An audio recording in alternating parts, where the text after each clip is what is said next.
Oh, that's pretty neat. Okay, well, let's get it going. Yeah. Are you ready to go, my friend? I'm just posting my cat. Posting your cat. Okay.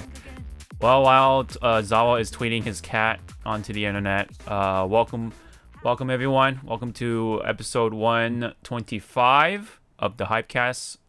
Thank you guys for tuning in. With yours truly, as always, Sean, aka Hawk525, and my cohort is here as well, ZawarudoWrrryy. Anywho, we definitely have quite a bit to talk about. We did accumulate news from a couple of weeks, so we do have another action-packed Hypecast. But again, we do want to make this clear, though. From this point forward, we will be weekly, so the episodes will likely be shorter. And then if it is a dry spell, we'll probably take a break for that week, and then we'll come back with the accumulative news or whatever to carry over and stuff like that. So we'll let you all know on Twitter and stuff like that, which is our Twitter should be in the description below. Anyway. Let's get straight into this news of things, because we have a lot to go through. Let's get this one out of the way, all the quote-unquote controversial stuff, right? At least a couple of them. Magfest, we did talk about that last time. There was an update to that, and pretty much, I guess to catch up on things, or to sort of recap, the members of Magfest, like the big guys, the board, I guess, have been very mean. Let's just say. let's put it that way. You were trying to say such a nice word. Very, very mean. Let's just put it that way. And the number of employees have been, talking about it. They've been leaving, the establishment altogether, and something like that. Just a TLDR. And the executive director, I'm not sure how you say this, but Paul Bertle looks like actually resigned from Magfest, which is I believe he's like, I guess right now the big guy or something. At least one of the really big members of Magfest. I think he might be one of the founders, if I am correct. But anyway, they are rebuilding or something like that at some point. I don't know if it's all the same members still of the board. So I don't know if like that means they'll actually change for the good, or I mean, like, I don't know if it was just Bertle here that was the mean one, and the rest of the board was like just they couldn't do anything much about it or something like that, or the entire board is corrupt. I don't know. That I'm not too sure. I don't have the fine details on that, but anyway, one of the big guys anyway left, and that could mean things will be changing for the better, but oh, He could be. What? I didn't see this one. New news? Quote unquote new. There was I think there was a follow-up or something. Okay, so it basically says the Magfest board of directors have resigned effective immediately. Magfest starts a new chapter today, but we want to thank you all for your support from your bottom of your hearts. More information here. So there's a TLDR. It says all 6 volunteer board of directors members have resigned effective immediately. 3 board of directors have voted on. More information very soon, I guess.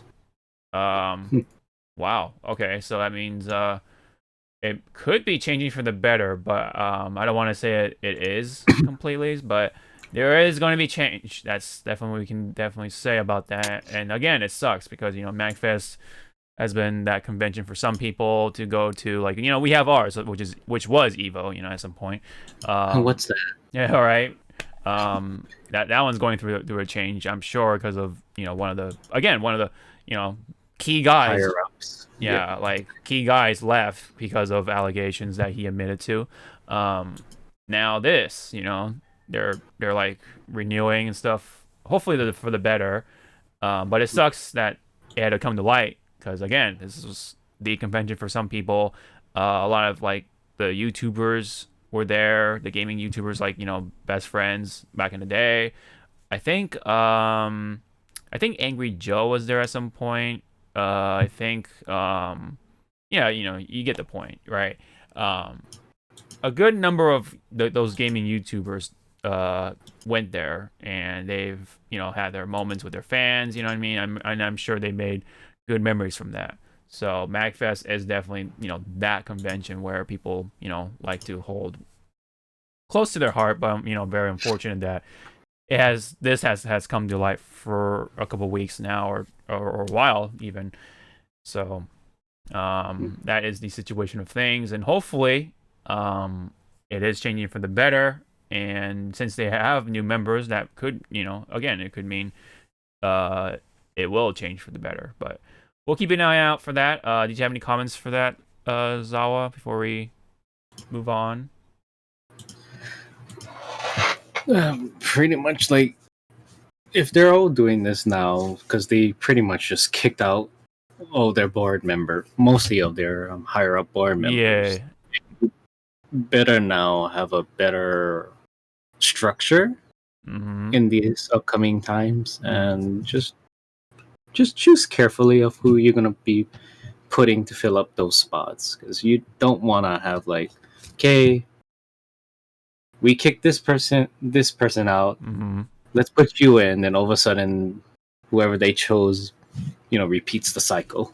Right. Yeah. I mean, it's definitely a difficult process. It's not easy to just pick someone and just like go with it. It's just you have to like really really see who is the right person for this right sort of organization. So yeah. I say they should contact Senator Armstrong.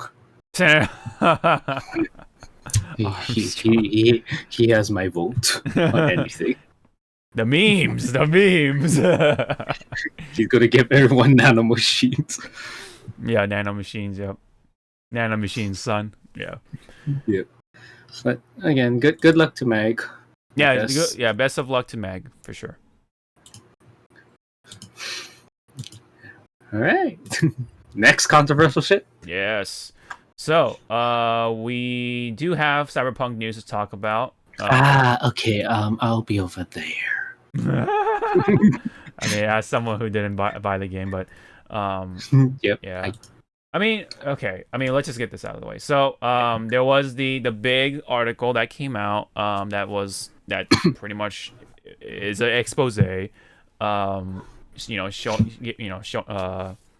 Revealing the light that is the development pretty much for Cyberpunk, and I don't want to go through the entire thing, but basically there was a lot of talk about the demo itself, which was considered fabricated, right? Like a lot of these E3 demos have been fabricated, as we all come to learn, especially from like the Anthem one. Now we have Cyberpunk. So what we mean by fabricated is basically it is a game, quote unquote, but it's not the exact game that we're getting as consumers.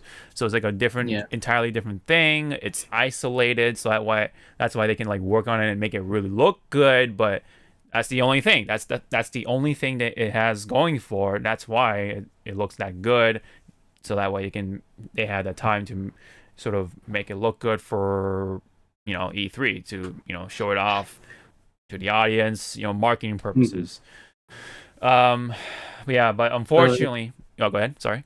No, I was like, but wouldn't that kind of fall into the realm of what's that thing called? Like not misinformation, but I guess it's like misinformation, but for like a consumer standpoint. False advertising. Yeah, false advertisement, because that's of pretty like much what it is. What it reminds me of. Remember how many E3s ago? It was when not Fallout, Killzone. Killzone. I don't remember the Killzone thing at all. Because Or I not don't, I don't Killzone. really. It was one of the big PS3 reveal games, and it Mhm. was like, wow, this trailer looks good. But then when the game came out, it looked like trash. Yeah, yeah. I mean, it's been a reoccurring thing, but we didn't really like, because especially with us being younger, we didn't really like put the pieces together until, well, now, or recently, with Anthem, and then like we had, of course, I guess Fallout 76, right? I mean, they didn't really like show like a big ass demo or anything like that, but they did say like, oh yeah, 16 times the detail, that whole thing. We know how that went.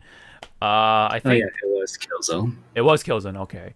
Killzone Um. number 2 back in Mm, 2005. The trailer looked like super good, and then yeah. when people played it, it was like, oh, um, Hmm. questions. Yeah.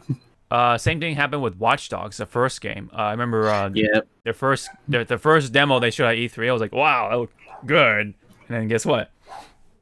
Didn't look that didn't look like that. It's like, yeah. Like when I saw that trailer, I was like, okay, they're definitely capturing this on a PC rig. yeah, This yeah, this would not look good console. on a Yeah, modern yeah, console. yeah. But lo and behold, There you go. Yeah. it was everywhere. It's like, oh, you poor baby. Yeah, and then this you can say the same thing for Ghost of Tsushima, but at least it looks close to Yeah. what the final or the demo was, and comparing to the final product, and it still looked really good, and it performed really Mhm. well for what it was. I mean, it still had bugs here and there, but it's nothing comparing to like Fallout and like all those other games and Cyberpunk, of course. Like, I had a great time with it, Ghost of Tsushima, but um yeah, like point being here, like that was like one of the big ones. Like, yeah, they spent so much time on the demo for Cyberpunk that it took away time to actually make the actual game run good Yep. and stuff. There's just a lot of like bad decisions, I think, and just like, what was it like? Oh, but you don't have to work overtime, but if you're not working overtime, we're gonna have this guy working overtime, and then that'll in turn make you feel bad, and they'll be like, oh, well, I mean, I guess I'll do overtime overall. Then that was kind of like the tactic, I guess, that was being pulled off at that studio, unfortunately. So there was crunch time to be had, of course. 13-hour days, that sort of thing. Yeah, there's just like, and then another big thing was they were working on the new engine simultaneously with Cyberpunk, so that also like fucked things up too. Instead of like Yeah. working on the new engine first and then we'll work on Cyberpunk. So Yeah, I was gonna say, like, wouldn't like sometimes when you're making a new engine, that is priority number one. yeah, Then you start building yeah, upon it, exactly. not go like, okay, is it ready to try test this out? Okay, here you go. Here's the file. Ah, crap, it broke. Yeah, exactly. Like there was probably a lot of that going on, and yeah, like we can pretty much like, yeah, I'm pretty sure at this point like everyone or a good number of people know like the lowdown on what happened and stuff like that, and then there's even like rumors now that like, oh, Keanu Reeves was brought in like during the middle of the production, and then they wanted to like the executives wanted to like throw in Keanu Reeves because he's a celebrity and stuff, and they wanted to Yeah. incorporate him somehow into the story. So they had to like smush the other story to make room for Keanu's character Johnny Silverhand, and so that's like the big rumor anyway. So that also is why the story isn't quite like what it could have been. While Johnny Silverhand himself isn't like necessarily a bad character, it's just that I don't know, it just felt like he is like the main thing for the story rather than like Your your character. character, exactly, like your character. And then a lot of people really like Jackie, right? He's like one of the big favorites. I mean, unfortunately, he's only in it for like the very early part of things, let's just say. And then like, yeah, there's other characters, sure that are like that are pretty good too, on the side characters. But really, there's like this pretty much this whole story revolves mostly around Johnny Silverhand, unfortunately. But that's like, the decision seems like from the executives anyway, the big higher ups, because celebrity. Hey, we got Keanu Reeves, so this game is cool. Yeah. That sort of thing. They wanted to market that more for like the casual and stuff, and like not to mention like the amount of depth of the story and like what happens after the story or lack thereof, that sort of thing. Yeah, there's just like yeah, like the amount of time wasn't just put into the right places of development. Like they needed even more time, but they wanted to get it out because they want to meet the deadline to make money, I guess, and that happened. So that's pretty much like the summary of things. But there's definitely a lot of detail in this article here from Bloomberg by yours truly, Jason Schreier.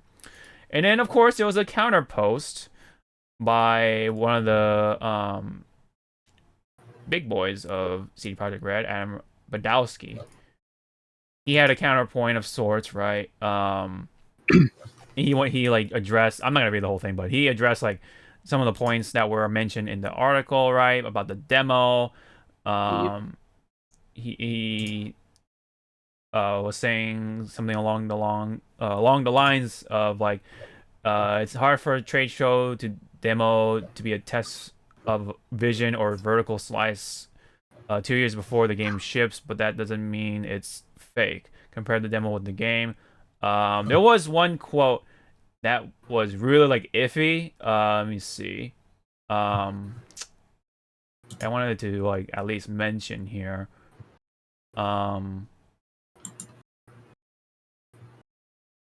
But basically, he said, or someone from CD Projekt Red said that the final version is like the best version it could have been, or something like that. So everyone was just like, "What?" You know what I mean? It's like, that's not how it works. Yeah, like especially if you compare it to the demo, like a lot of people were saying, like, yeah, the demo looked really great, even though there's some touches to be worked on.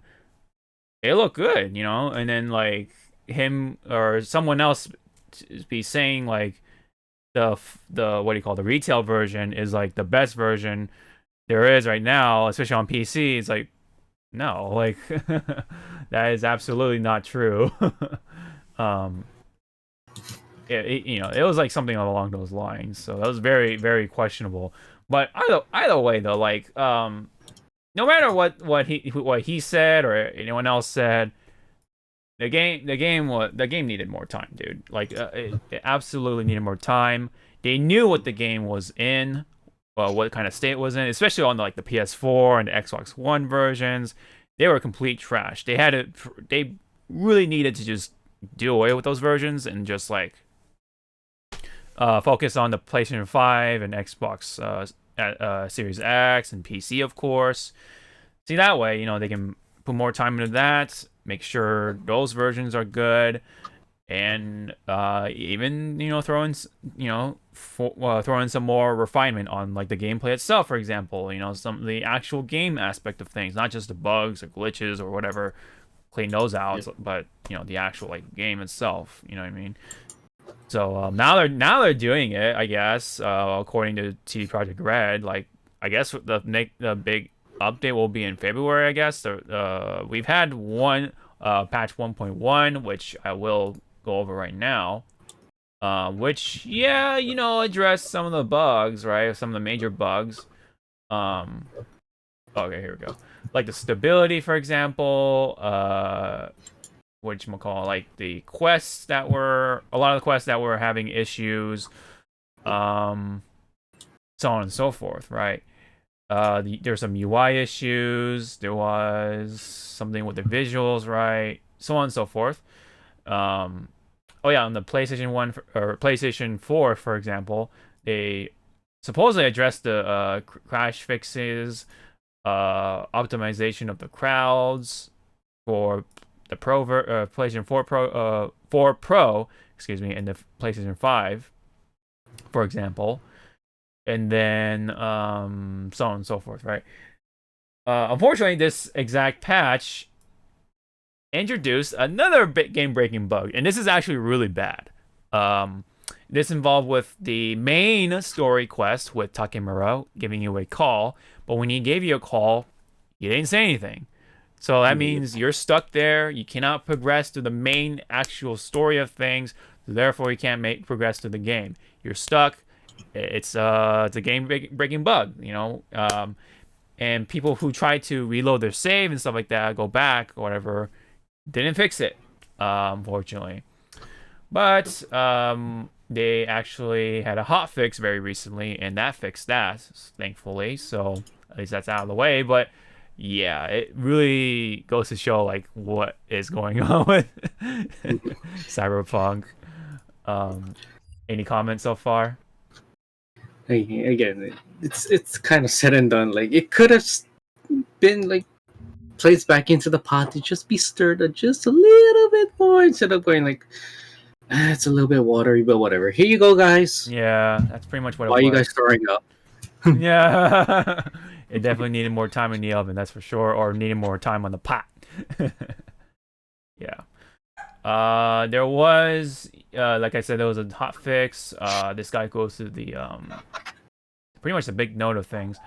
Oh yeah, so it also introduced a bug in 1.1 with the item looting, or randomization. So basically, before the patch hit, you were able to reload your save and get random items, right? And sometimes you get a really good legendary item with this many slots or perk slots, I guess. For those who are not too familiar, basically it allows you to mod that armor and make it really strong. And of course, the more slots, the better. With the patch, it kind of took that away. So you pretty much like are stuck with this one kind of item or armor or whatever it is, and it sucks. You're missing out on some really good armor for that piece, and it was like ruining it for a lot of people. So that was happening, as well as maybe some bugs as well, but those are the major ones. But again, those were previously, or they have been addressed, and now, according to this piece of the patch note, they are looking into the save/load loot exploit.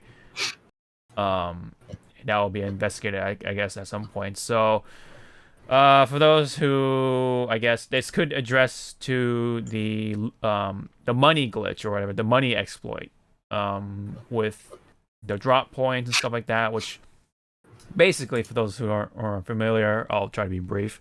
There's an item from the quest that you can get, and when you sell that item, you back out of the menu for a second, and you come back to the drop point to buy it back. The buyback value is significantly lower than what you sell. So that means if you sort of loop it, you get money. You get a lot of money if you do the loop right. Yeah, you know what I'm talking about. So yeah, because that type of money glitch was like some of the games I play, like Elder Scrolls. They did have it in Fallout. Yes, I remember. And that thing went away super quick, and I was like, damn it. They were super quick about it. Yeah. Like, I think you told me like the day before the patch came in, so I tried to just jump in there like, give me all your bottle caps, okay? Yeah, dude. I remember they're so quick about it, and then look at CD Projekt Red; they haven't even addressed it yet. But so yeah. I'm so mad. Whoever like told this stuff. It's like there's a money glitch. Oh, we're gonna fix that. Everyone else. Yeah. Why? Yeah. It's like, why? Yeah. Is it hurting you? That's ruining it for everyone else. Yeah. I'm not too sure how it would affect the economy at this point too, because there's a lot of stuff that cost a lot too. Yeah, like mostly these money glitches are just like for games that you're playing by yourself. Mm-hmm. I don't know. Is Cyberpunk multiplayer? No. No. Then why? Why would you? Why would you tattletale on the money glitch? I don't know, dude. Like, You can have one save file that you're doing the glitch, and then the other one that's not doing the glitch. Yeah. It's simple. Yeah, I guess.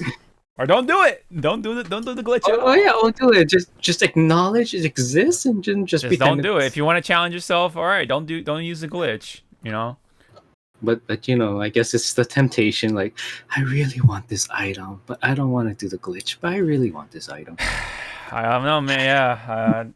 Yeah, whatever it is, you know. But anyway, so that could be going away potentially. So for those who still want to get that much money, yeah. So you want to get the best out of it as much as you can. I would, because there's a lot of items that cost a lot of money. So especially the cars, even though the cars aren't really like needed. They're really just, you can literally just get one car like that's like dirt cheap and then just stick with it, or like just stick with the vehicles that you earn from side quests and shit, and then just stick with those, you know, and then just save your money for like the weapons, the mods, and all the materials you need. Like those are really important in the game, because that's what makes you what makes you like uber powerful in the game. So I would just focus on that if they, you know, once they take that glitch away or whatever. Yeah, because like that shit is kind of dirty, because I will say, because like literally you can like go to a vendor, buy like this really expensive legendary item, and then sell the that piece, right, to and then talk to them again, you know, go back out, talk to them again, and then the buyback it's dirt cheap, like I said, and then that will take back your money that you used to buy the item. So you're essentially getting the item for free. And like of course if you do the loop correctly, which is easy, you know, you pretty much, in fact, take their entire cash load and you can get out. So it's quite interesting. But anyway, of course, the Takemura bug, as people like to call it, I guess, it has been addressed, of course, thankfully. So that's good. At least they got the most important game-breaking bug out of the way, so that's good. So yeah, so that all is well for now. I did, and there was, I guess, like a hidden patch that the optimization is better now, and I did test it out on my PC. And previously, when there's like a lot of crowding, a lot of things going on, yeah, you know, there's noticeable frame drops. It wasn't like too bad, but now it's like more consistent. So I feel like, yeah, maybe the optimization did get like some sort of like hidden patch. So I guess that's cool. I mean, at least we're now kind of sort of progressing forward at this point. So I guess, you know, with that, things can only move forward from there, so I guess that's a good thing. But let me say this, though, should not have happened in the first place. We should have, you know, they should have just released the game later, like you kind of said, and you know, we wouldn't have this problem in the first place. But money and fans being angry at us, and oh god, they're still mad at us. Yeah. Oh well. I mean, it is what it is. Well, I mean, at least they're not dragging their heels onto, you know, just going like, oh, okay, well, we'll fix it. Yeah, okay. Yeah. At least they're doing something about it. They're actually doing something about it, so that is something. So. Yeah. Oh yeah, it was a 15 gig patch, so it was the hot fix was 15 gigs, I think. So it's quite good. Say goodbye to your gigabytes on your PS5. Yeah, quite a big one, but you know, it is what it is. It definitely does help one way or the other. So that is that for Cyberpunk. I hope it changes for the better. So anyway, talk about some other games. I did want to mention this, which is Genshin Impact. They teased the storyline for the next upcoming update, excuse me. Let me just like skim forward here. They talk about let me see. Oh no, actually, sorry. This is actually kind of different. So they had a video. Excuse me. They had a video. Back in September. I think this was around when the game came out. They like I didn't even know about this video, but they pretty much like had a big ass story roadmap essentially. And it contains like a number of characters that have not been out for the game like yet at all. And it looked pretty interesting. Let me see. Well, Ayaka is one of them. That's what we know. She was from the beta, right? But then there's this person. I think that's Anubis. Right. Oh yeah, let me turn up the sound a little bit. Makes no argument Oh god. against Can you hear that? Hey. the god Oh, is that Yeah. no? No, I can. Oh, you can? Okay. of justice lives for the spectacle of the courtroom. But can our seeking viewers to can? judge all other gods. Yeah. But yes, But even she yeah, there's this character. I'm like, who is this motherfucker? Who are these motherfuckers?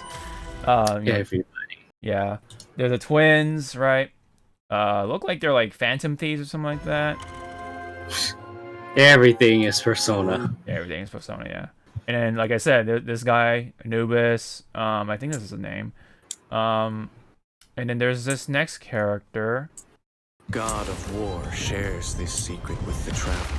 Now, this character looks pretty cool. I hope this character is actually like a brawler class, like, you know, with the fists and stuff like that. That'd be pretty sick.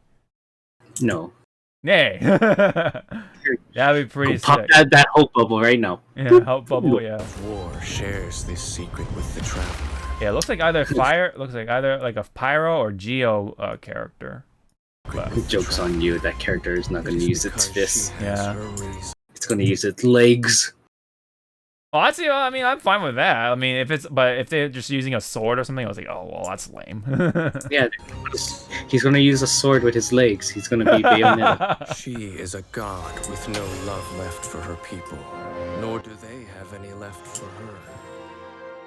Her fault.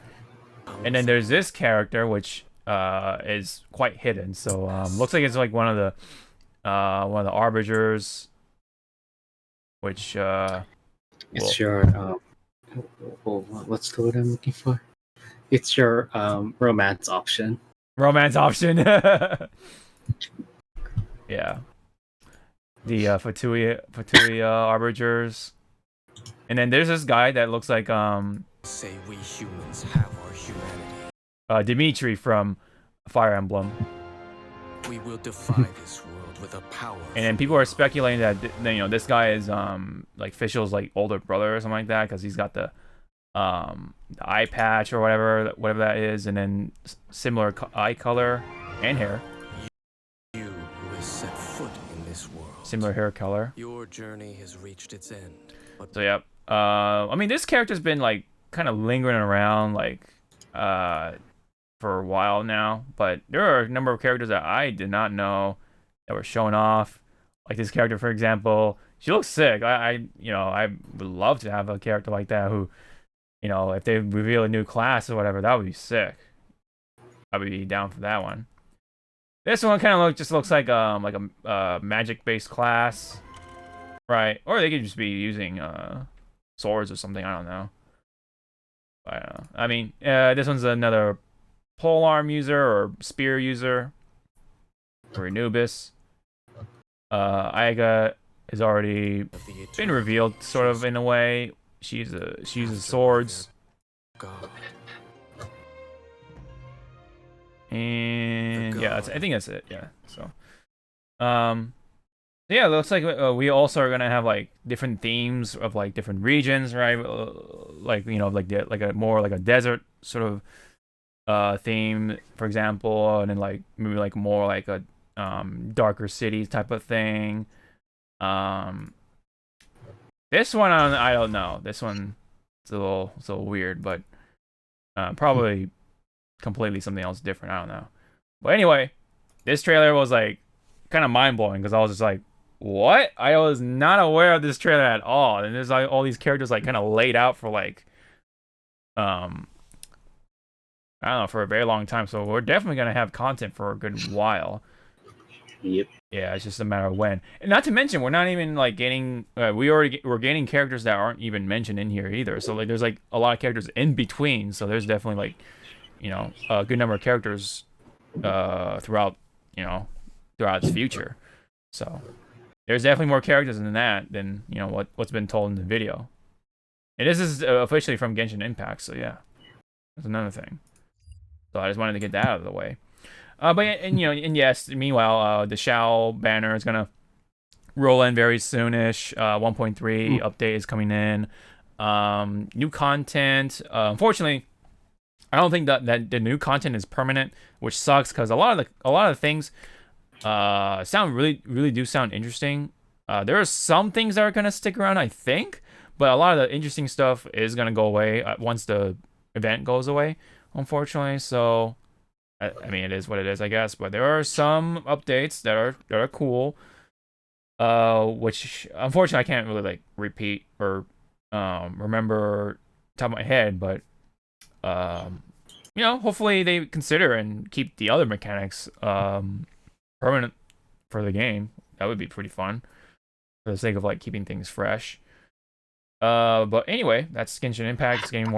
Still getting new stuff. Definitely look forward to it. As someone who is still playing the game so far, now I'm actually saving up my gems, not really for Shao, but the next person in the whatever in the banner is. So, 'cause, Shao is kind of that character that you don't really care a whole lot about, but if you do get him, it's like, all right. I mean, cool. I mean, he's gonna hit like a truck, that sort of thing, or that's what the speculation is. So that's that.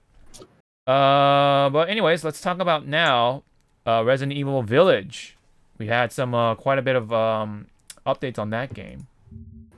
You mean Big Mother, please step on me? Yeah. Let's get this one out of the way though, unfortunately, because there was a voice actress that was voicing one of the sisters, right? The sisters like in the hood or whatever. Sisters in the hood. I was like, it sounds it does sound weird without context, but you know what I'm talking about. All right. I know, but we said that, I was like, yeah, sisters in the hood. Anyway, unfortunately though, this actress Janet Mouse passed away due to cancer at a very relatively young age. Unfortunately, and then again, she voiced one of the characters or one of the sisters. Anyway, which it's definitely does suck. Hopefully, we get to see her work in fruition, soon enough. Yeah. I think that's coming out in March, right? Is it March or April or something like that? I forget. Like mid-March. Mid-March. So I mean, we'll find out sooner anyway, just to make sure. But rest in peace and condolences to the family and loved ones. Hopefully hopefully we get to hear her work, in fruition soon. But yes, we did get a lot of it. A lot of updates. I mean, for a release date. It's May. It's not March. Okay, I think according to Markman here anyway. There wasn't demo, or I think the demo is still out as we speak. But yes, there was a demo for sure called Maiden. You kind of get an idea of how the game looks and stuff like that. The big tall vampire lady definitely does not mess around. That's for sure.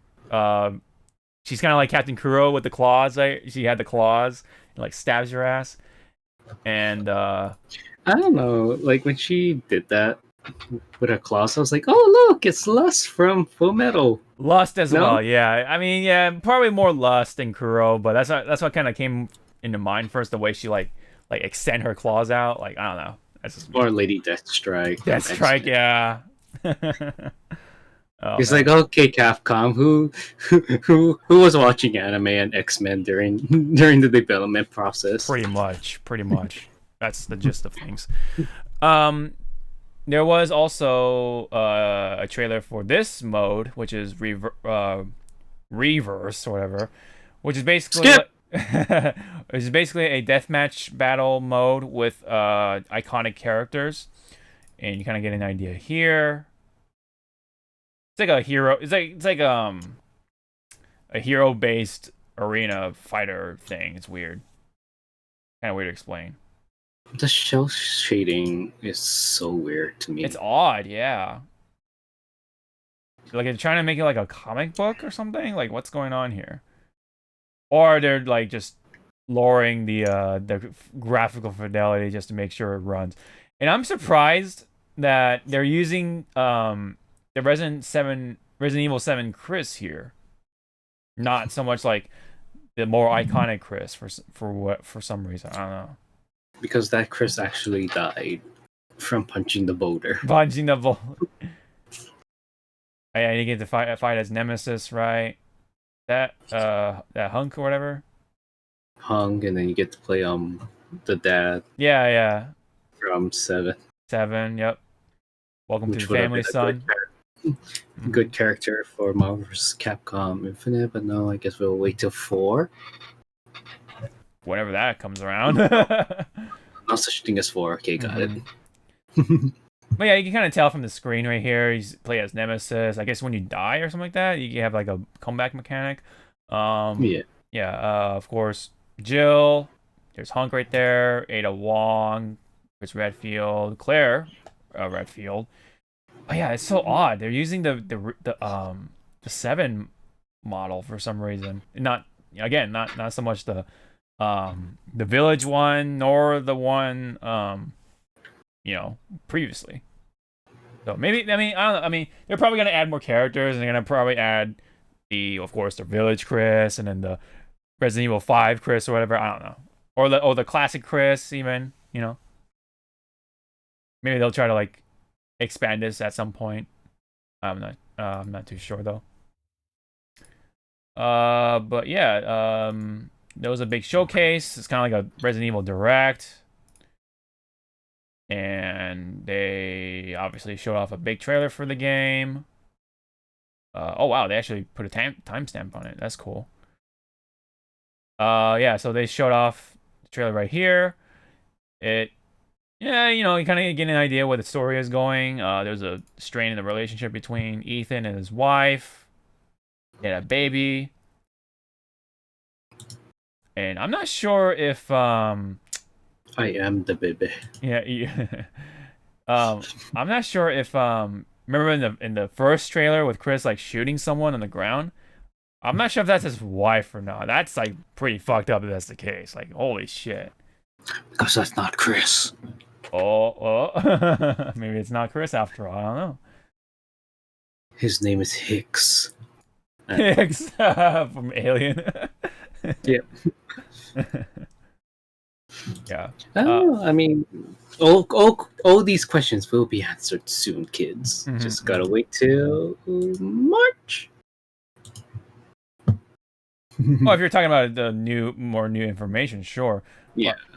But at the moment, it's kind of like we're grasping on straws and going like, okay. Yeah. Does this make sense? No. Okay, next straw. Yeah, it does look neat. I'll definitely just like look at it, from someone else's perspective or whatever. But whatchamacall? This guy, I did not even know this. You know who? Does this guy look familiar to you? What am I looking at? So this is the producer, right? Well, first off, he's the producer for this game or whatever, right? Or director, whatever. For Village. But this guy is the model, I think, for one of the early characters in 7, Resident Evil 7. I think he was like, his name was like Anthony or Antonio or something like that. He, I think he was like in the like the prequel or something like that. It was like a very like Blair Witch sort of setting, like the guy with the shaky cam and stuff like that. They're trying to go in to make a haunted house or haunted ghost hunters type of series, right? This guy was like his character was like a producer or something like that. But then they got fucked up because they spoilers, they died because of the family, they got the welcome to the family, son, pretty much. I think that's what happened, right? And I think he was also in the VR game. There was a VR demo or something like that. He got like stabbed to death or something like that. He got fucked up, one way or the other. But anyway, I didn't know he was actually like one of the producers or whatever. So that's kind of cool. He talks about the game, obviously, pre-orders, right?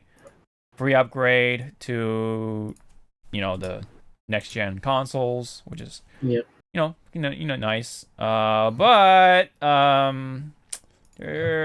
I think, yeah. So it is May 7th. Okay. So anyway, after this though, there are some this is where the questionable stuff sort of begins. So hold on here. First, we have digital deluxe edition. So they have this deluxe edition, right? A lot of digital stuff, right? What's that? The save device, right? The cassette player. They're locking that behind some sort of like deluxe edition. That's already looking a little sus there, don't you think? Capcom, what you doing? Not to mention,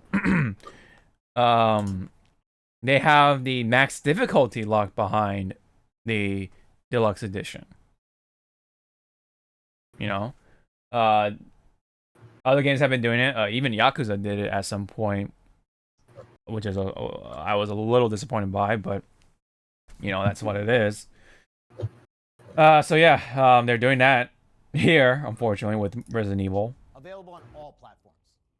Players will be able to. And then here's the collector's edition, which comes with a Chris statue.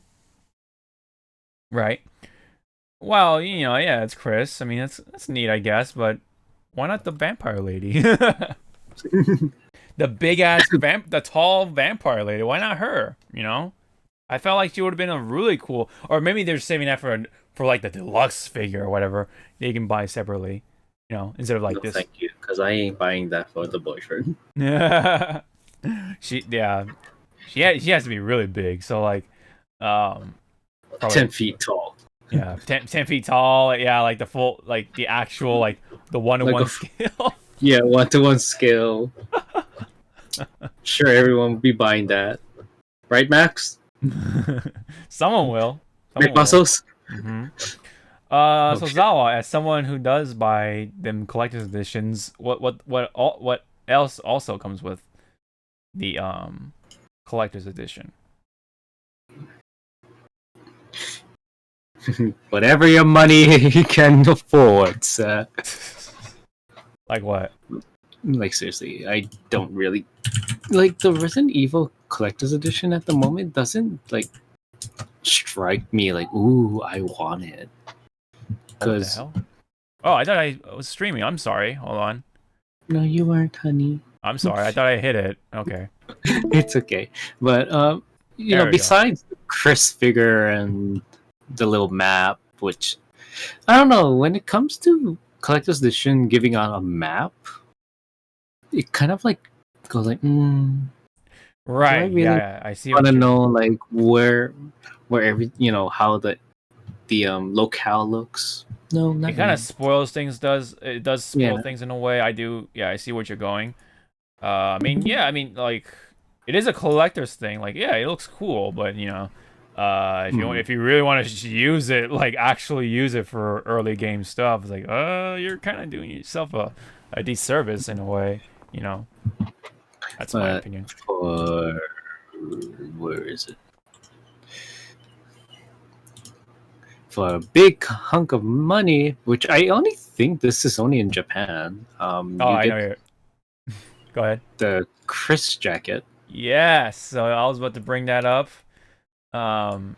Here, it's a jacket that costs how much, Zawa? 192,500 yen. So I don't know the currency rate. Take it away. That one. So that is about roughly $1,800. $1,800 for a pretty plain jacket. If I'm gonna be honest, it is like Didn't Resident Evil 2's remake, they had like the Leon one, and it looked like much better detailed than this jacket that you could find at a. Oh, what is that? Are you in my stream right now, or the Discord stream? I'm in the Discord stream, Okay. but I only see myself. Oh, that's weird. Hold on. That is very strange. I don't know what happened. Unless you're streaming on. You need to change the like what stream. But anyways. Oh, Resident Evil. There you go. All right, there we go. That should do it. There we go. There we go. Okay, so there's the jacket right there. Very plain, like we were saying. It's supposed to be one of those like jackets that you wear on the dock or whatever, like back in the day. Like a lot of dock workers use it. Just I guess the way it's like built or whatever, the way it's like sewn. It's like double-breasted, right, and blah blah blah. Apparently, it became fashionable at some point or something. I don't know. I mean, it could be fashionable in Japan, but yeah, I don't know, man. Yeah, for right now, it is only available in Japan. Is it available in just one size, like medium? Okay, like I guess. I know. If it's only a one size, then it's like. This would fit Oh, me dear. because I'm medium for the most part, but yeah, like $1,800 for a plain ass jacket like that, dude. Like, I can probably get that for like at most 100, right? At most. Yeah, from a coat factory or something. Yeah, I forgot yeah, what yeah, it's yeah. called. Yeah, I know what you're saying. Yeah. But, Unless like on the inside, mm-hmm. like it's just plastered RE. Yeah. Like a pattern, or unless because that's the only way I can see it. Because it's not much going on beyond that though. There's no like Umbrella Corps logo or like no straps. Unless it's on the back, and it could be on the back, sure, but I don't know. Yeah, but from the front, it looks so plain. And you're gonna be paying like a stimulus, like more than a stimulus check's worth of. No, fuck that. No, thank you. Yeah, no thanks. Oh man, but yeah. So there's this crazy collector's edition with the jacket, along with everything else, the box, the map, the art book, statue, of course, of Chris instead of the tall vampire lady. Good lord. What else? Like, what is this? Like a little mini display of like the guns, I guess, and then the some sort of like booklet or whatever, or something like a folder or whatever, like a binder. Excuse me, little slim binder. But yeah, I mean, mainly, of course, the main attraction is the jacket. Although, again, it looks super plain. Anywho. Oh, well. Yeah, anywho, there are some pre-order bonuses, of course. You get some early packs, like the items to help you out, I guess. It's, doing that pre-order thing. Unfortunately. The lockpick, I'm sorry. All I'm seeing is like, oh, look, it's Skyrim. I need my lockpick. Yeah. Oh, look, it's Fallout. I need my lockpick. I wonder if it's like you have to use multiple lockpicks, or is it just like one lock? Oh yeah, like it's a consumable. Yeah, it's a consumable. Right? I mean, I'm sure it's a consumable. Because if it's like the one lockpick, like, oh my god, dude, what the fuck? That'd be funny. But I'm pretty sure it looks like a consumable, from what I can imagine. Anyway. Of course, it's first person, just like before. Very immersive, right? There's this part. Now, let's take a look at him. Wow. Well, Ethan Winters. So, You escaped my... which one of you girls want to take me on tonight? Let's see how special you are. So we have the Sanderson sisters and their mother. Yes. Pretty much. I actually really do like the whole design around, the vampire lady and her daughters, I'm assuming. Right? So, it does look cool. Oh, God, that was painful. And there's a screenshot right there. Yeah, there's a screenshot right there that everyone loves. Which everyone says it's a Sanderson sister. Yeah. And I'm like, you ain't wrong. I remember seeing Kenny was like, yeah, I'm over tall vampire lady. I'm into her now. This particular sister right here. Sisters in the hood. This is in the hood. It does really sound funny. Like, I'm sorry, when you said that, I was like, huh. Cool. I think this is the exact sister that was played by the actress that, of course, unfortunately passed away too soon. Man, blood. Yeah, that already like looks or sounds very much like the part, so. Now, let's take a look at Well, good God, though, she is fucking tall. Well, Ethan Winters.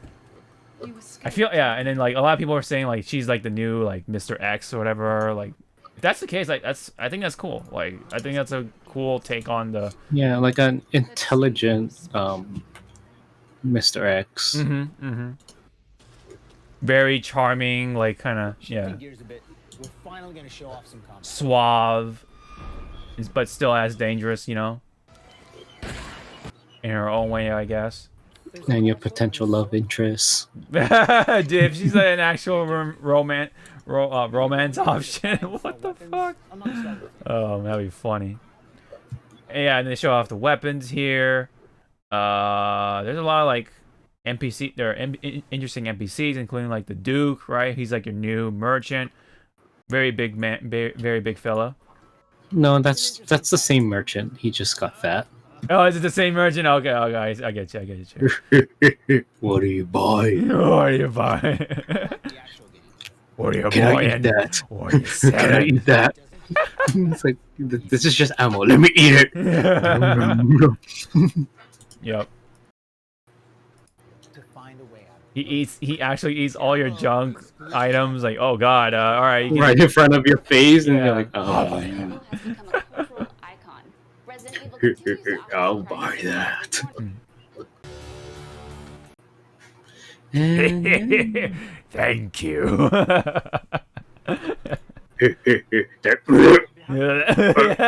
He just keels over, and it's like, oh god, Yeah.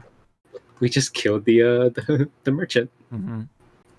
There's some other reveals, right? I think they briefly talked about the Netflix series or whatever, whatever's coming out from Netflix.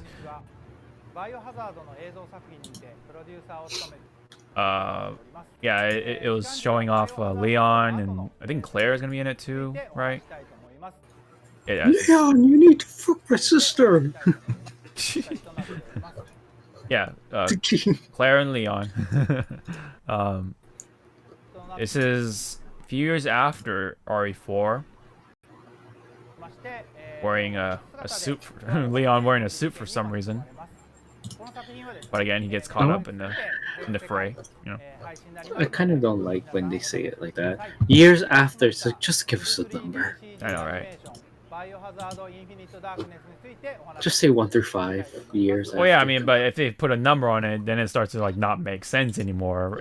You don't make like, sense. It's whatever, but like it'll set up like, or it'll like put all these like plot holes and like all this stuff like for people who actually care about the lore, and people are gonna complain and be babies about it. Immersion. My immersion, my lore. Story. My story. Yeah, exactly. Right. So yep, there's a lot of information given out, and yeah, we're probably gonna get more information then. So, I mean, I like to see it from the outside in, and it is interesting to me from a more, lore perspective of things. But anyway, now we can talk about something that's been super like on people's radars in a way, just because it's GameStop. But it's the whole stock market situation with GameStop, and yeah, It is going down. is it going as we down? speak. Yep, as we speak. Oh, so is it actually beginning? The short squeeze actually beginning? Oh, because of whatever happening with Robin Hood, so things are going like. Oh, right. So it's actually okay. So it's actually like affecting it. Well, yeah. That's what happens when you play with the stock market game. Yeah. You're rich for a few seconds, and then all of a sudden it's like, oh, what happened? Yeah. I mean, Okay. So, so do you understand the situation? Like how this all happened in the first place? All I know is that Mr. Musk said something close to GameStop, but it wasn't. This is what I'm hearing. And everyone just jumped to it. And it's like, I don't think that's what he said, but okay. make GameStop look happy. Okay. That's what I heard. Okay. What did you hear? Well, I mean, I was gonna explain. Like, do you know how this whole system or this whole like situation, like, exactly happened? Like, do you know like the process of short selling and stuff like that? Oh no. Okay, so that part, no. So the main part of things is all involving with short selling or short squeezing. Short selling is basically when you want a little more money out of it, right? Out of the stocks, but there's a risk to it. Of course, there's a catch. So basically, what happened was these short sellers, right, or these guys in suits, whatever, big money, were like, hey, look at GameStop. They've been, they've been pretty low on stocks. So I'm gonna, or let's all make a bet essentially that it's gonna go lower. And because of the GameStop has been doing bad performance-wise, they haven't been making any sales right over time. So they're trying to short sell GameStop's stocks. So what that is basically you borrow a number of shares, right? Saying that they're gonna short sell, they're gonna go lower, and you borrow like this many shares, and you're gonna borrow them for about a month or whatever, right? A period of time, and then you sell those shares, even though they're not yours, but you can sell them for some reason, and then I guess people buy them or whatever, right? But if the shares continue to go down, you can buy them back immediately and then pay back whoever the shareholder was or whatever, like, and then you earn the difference of when you first borrowed the shares, and then versus like when they dropped and stuff like that, versus the amount they dropped to. So the idea, of course, like I said, you earn more money that way. So you get all the difference, right? That's the idea of it anyway. But what happened was, right, they usually do this in secret, so that way people don't know what's going on with these shares. So people on Reddit knew what was happening with these shares, that they were short selling. And the idea of it is that the short sellers can short squeeze these stocks, so that way they can earn more money, right? What happened was the people on Reddit knew somehow, right? They had their sources, Reddit, whatever, right? It was like comprising of like people from like TikTok, like the investors up in TikTok, like I don't know, there's some weird shit. So they knew that was happening. So what they did was they all banded together, and they somehow they bought so many of those shares that it was being short sold, and that purchase raised the worth of those shares. So for the short sellers, that's bad, because that's those short sellers are supposed to be looking for the stocks going down, but now instead of earning the difference, they have to pay the difference going up. So what's even worse though in this situation is that they were over short selling. So they're actually somehow over short selling more shares than what was actually there for some reason. I don't know how they do it, but that was like the fucked up shit about it. So they that way they can earn more money, of course. But here in this situation, they have lost so much money, and that is why they're going out their way to like have Robinhood stop everything. They're trying to like put the cap on everything. They're losing. They lost a ton of money. from trying to do these the short sales and the short squeezing. And and of course, with these people on Reddit, they were holding those shares. They weren't letting them buy them back.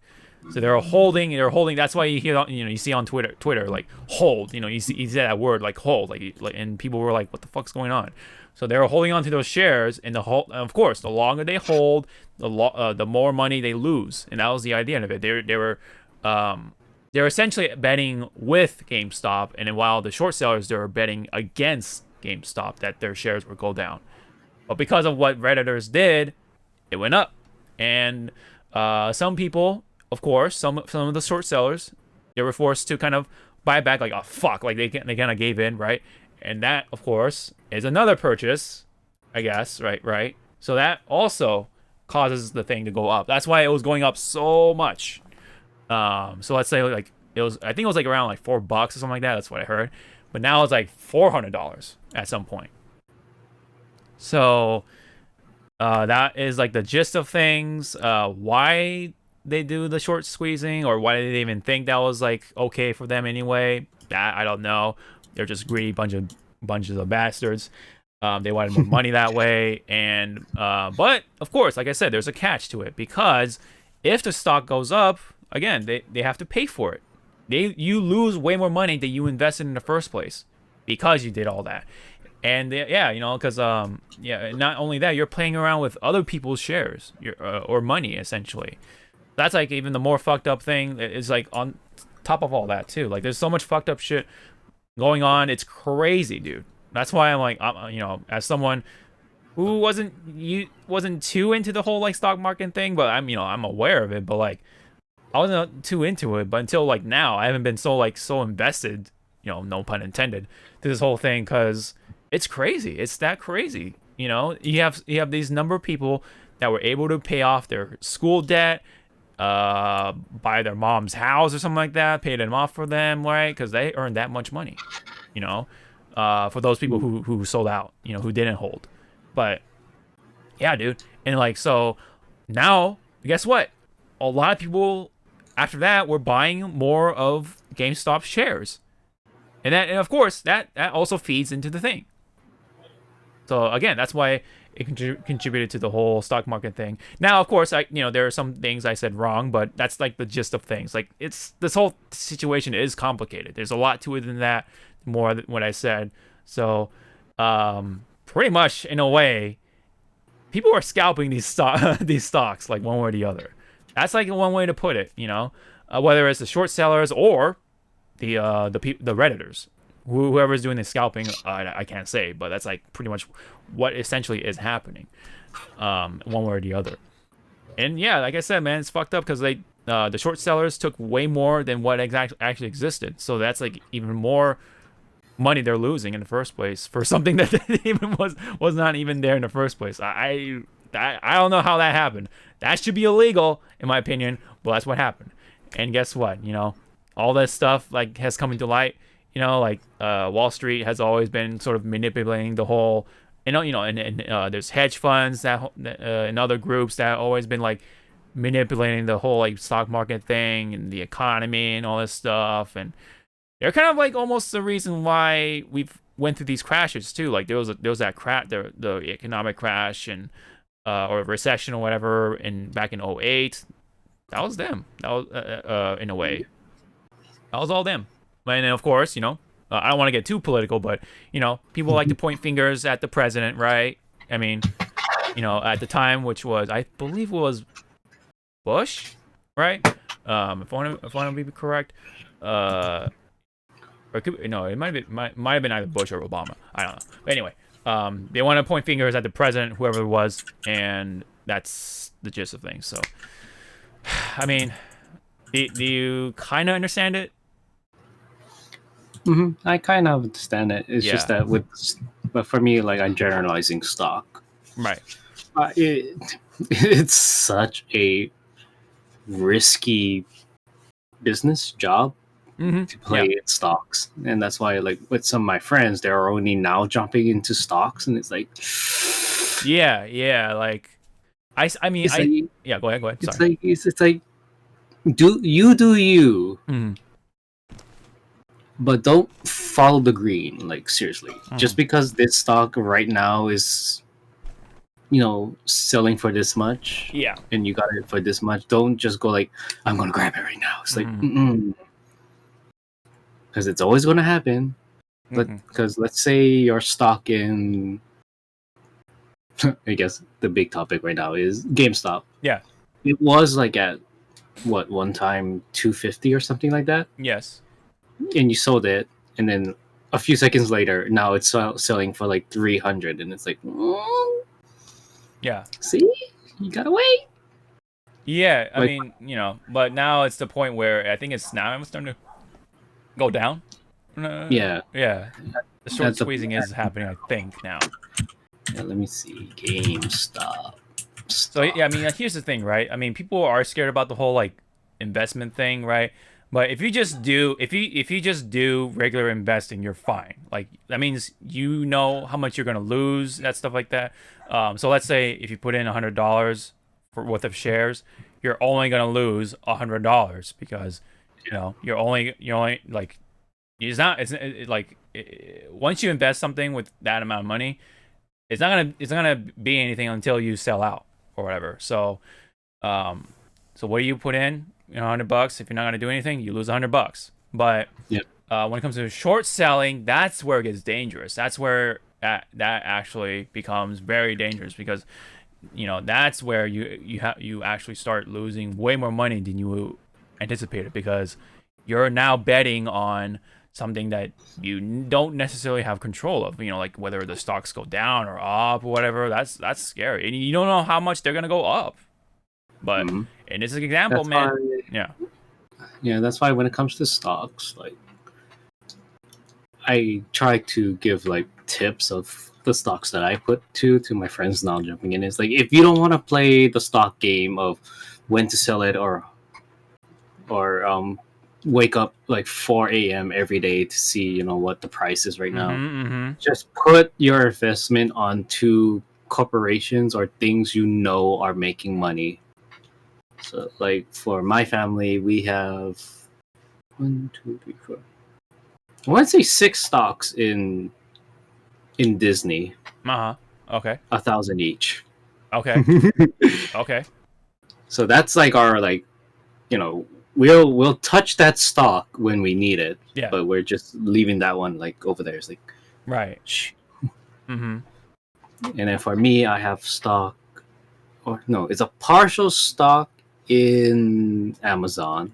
Oh. I'm trying to wait for AMC to kind of like get to that, not that low point, but to that affordable point to just go like, I want this partial stock here. Right. Yeah. So yes, you mentioned. Yeah. Funny you mentioned AMC. That's another company that's all kind of been on the rise, but they're kind of like under the radar because everyone's talking about GameStop right now. But meanwhile, AMC is gonna go through the same thing because that's another business that's kind of been going down. But now that let's go invest into AMC as well. Guess what? That also will, and that's another company that people are short selling as well because again, that shit is going down in a way.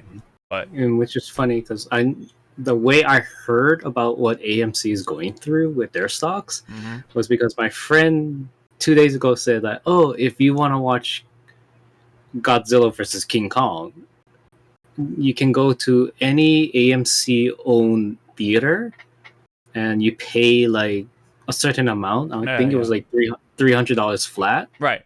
Yeah. And you can have that whole theater room to yourself, and you can bring family or friends. And I was like, oh, yeah. That actually sounds pretty good. 300 right out of the bat, and you can just have the entire place to yourself. Yeah, fuck, I would. Yeah, I remember you telling me that. I think it was the last episode. Of the Hypecast. Let's see, because I remember there was someone who bought the entire theater for, I think it was like Star Wars or something like that. I forget which. I think it was the first. I think it was the Force Awakens. It might have been the Force Awakens, and like this dude, he showed his receipt, and it said thousands of dollars. $1,000. Because dude, I think at the time if you want to do that, you had to buy each seat. Yeah. Yeah. But for like right now, because the pandemic and stuff, AMC is just saying like, here, pay us this flat fee. It's yours. Yeah, 300, dude. That's like nothing compared to think what it's that guy paid. I mean, does Cali have an AMC? I know we don't. Oh, we do. Well, we have AMCs. Yeah, for sure. We do. Okay, so are you gonna drop 300 to just watch Godzilla on the big screen? I mean, if it was just me, no. I mean, but like if I have like you said, if you had family and friends, like if you all like, Okay, go and fight, buddy. Quiet, Keeters. I mean, like if we had like a potluck sort of thing, like yeah, I mean that could actually work, but like, you know, if we like literally if we drop $60 each, we do it, you know. But like, you know, which is like, you know, a game and stuff like that. I mean, we have a theater to ourselves, you know, watching Godzilla with the sound and everything. No one's snagging us or whatever. You know, no one's bothering us. No babies. And then you can pick your own seat. Pick your own seat. Exactly. Yeah. Yeah. One guy can be like all the way on top. Yeah. Row F, whatever it's called. Yeah. H, whatever. Yeah. Like. And if you are like. And you guys can practice social distancing. Yeah, there you go. There you go, dude. Yeah. This entire row F is my row. Get away. Pretty much. But you know, but back to this whole thing. Yeah. I just think it's nuts, dude. Like, damn, man. I mean, if you invested GameStop like right at like what December 2020, congratulations, you got lucky. You know, it's all about luck. It's all about gambling, and it's a gamble in a way. It is. Yeah. But you know, if you just do some research and stuff like that, just do like small amounts, like you know, I don't know, $50 or $100, have a budget, then sure, like yeah, you're pretty good. But just don't fucking be one of those short sellers, right? Because good God, that sounds scary, man. From what I've read, that is no bueno. No bueno. Alrighty. So again, everyone, last thing to think about stocks. Be careful. Yes, absolutely. Because doing stocks is going to be like your second job.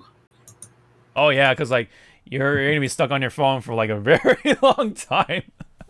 You're going to be constantly looking at your phone or like your computer. Like you're gonna have those dark circles, man. Like. And I guess like the other thing is with stock market playing, you better have the green, to toss around. Yeah. Because to me, if you're doing it by the what's it called, dividends, good luck. Just good luck. Yeah. I mean, it works. Dividends do work, but you know, it's like that. Long haul. Yeah. Yeah. Oh, I'm sorry. Did I make you? Sorry, Kitty over here. No, Kitty woke up with the sound of money. It's like, I mean, dude, like, this is like it all makes sense though in a way because like you know people who got those stimulus checks don't really actually need them, right? They're gonna like be like, oh, why don't I just put this whole stimulus checks worth of GameStop stocks or whatever before January, right? Yeah. Bam! Look at that! Look what happened, you know. And again, like if you you know put the only amount of money you're willing to lose. That's the thing. If you put like your actual like your bills worth of money, it's like, oh fuck. I know, like that. If you do that, then it's kind of your fault. Yeah, you're doing that to yourself, bro. Like no one's telling you to drop like 500. Yeah. But if 500 is your play money, you know, limit, then you know, by all means, go. Yeah, by all means, man. That's you, man. You know, of course, it's the same with like slot machines and stuff like that. You only lose what you're willing to lose, so you know. So. Yeah, I felt that. When I went to but hey, didn't you get like a good amount of money back though? Or am I reading that? Did it take quite a bit to get that back? Like, well, I'm trying to remember. Like my first winning, I'm trying to remember how much I slapped in. I think it was like 150, and then I gained 284ish, something like that. Yeah. So I made profit, but not like to like the point like, you know, you would start with $10 and then you just build up from there. Oh no, yeah, you're gonna go up and down. That's the stock market. You're gonna go up and down, dude. Yep, it's a roller coaster. It's a roller coaster, man. That's why it's scary. The whole thing is scary, and you're gonna be obsessed with those numbers, right? You're gonna see a lot of numbers, man, if you're gonna really dip into that market. So, and then you know what's funny? Sorry. You know what's funny? Like, you know, I just got back into, you know, Pokemon cards, and in a way, that's like a similar thing, because like, you know, what a lot of people do is like buy a bunch of these like booster boxes, hoping that, you know, they're gonna get something out of it, right? But you never know. Like, if those boxes aren't worth shit, you're gonna lose the amount of money you invest in, you know. So it's kind of like the same exact way, you know. You're hoping that the shit goes up so you can like sell those booster boxes to get that money back, and then like you make like a little bit that you gain or whatever, or you know, or whatever, how much you gain or from the profit or whatever. Like, yeah, like it's so funny, you know. I find that funny with Pokemon cards. They're pretty much like the same exact way if you think about it, and also they've been kind of making a comeback too, starting from like the whole thing with like Logan Paul, right? There's like a resurgence of people buying and opening Pokemon cards again. So yeah, I mean, I haven't opened Pokemon cards yet. Yeah, it's been a weird thing, man. This whole year and right before, it's like, man, this whole ages, man. It's just weird. That's all I can say. This like whole like tech revolution thing is like, whoa. That's all I can say. Yeah, and it's fun, you know. And Animal Crossing, if you want to know how to do some stocks, you do the turnips. That's one way to learn about stocks. Unless you have a friend or What?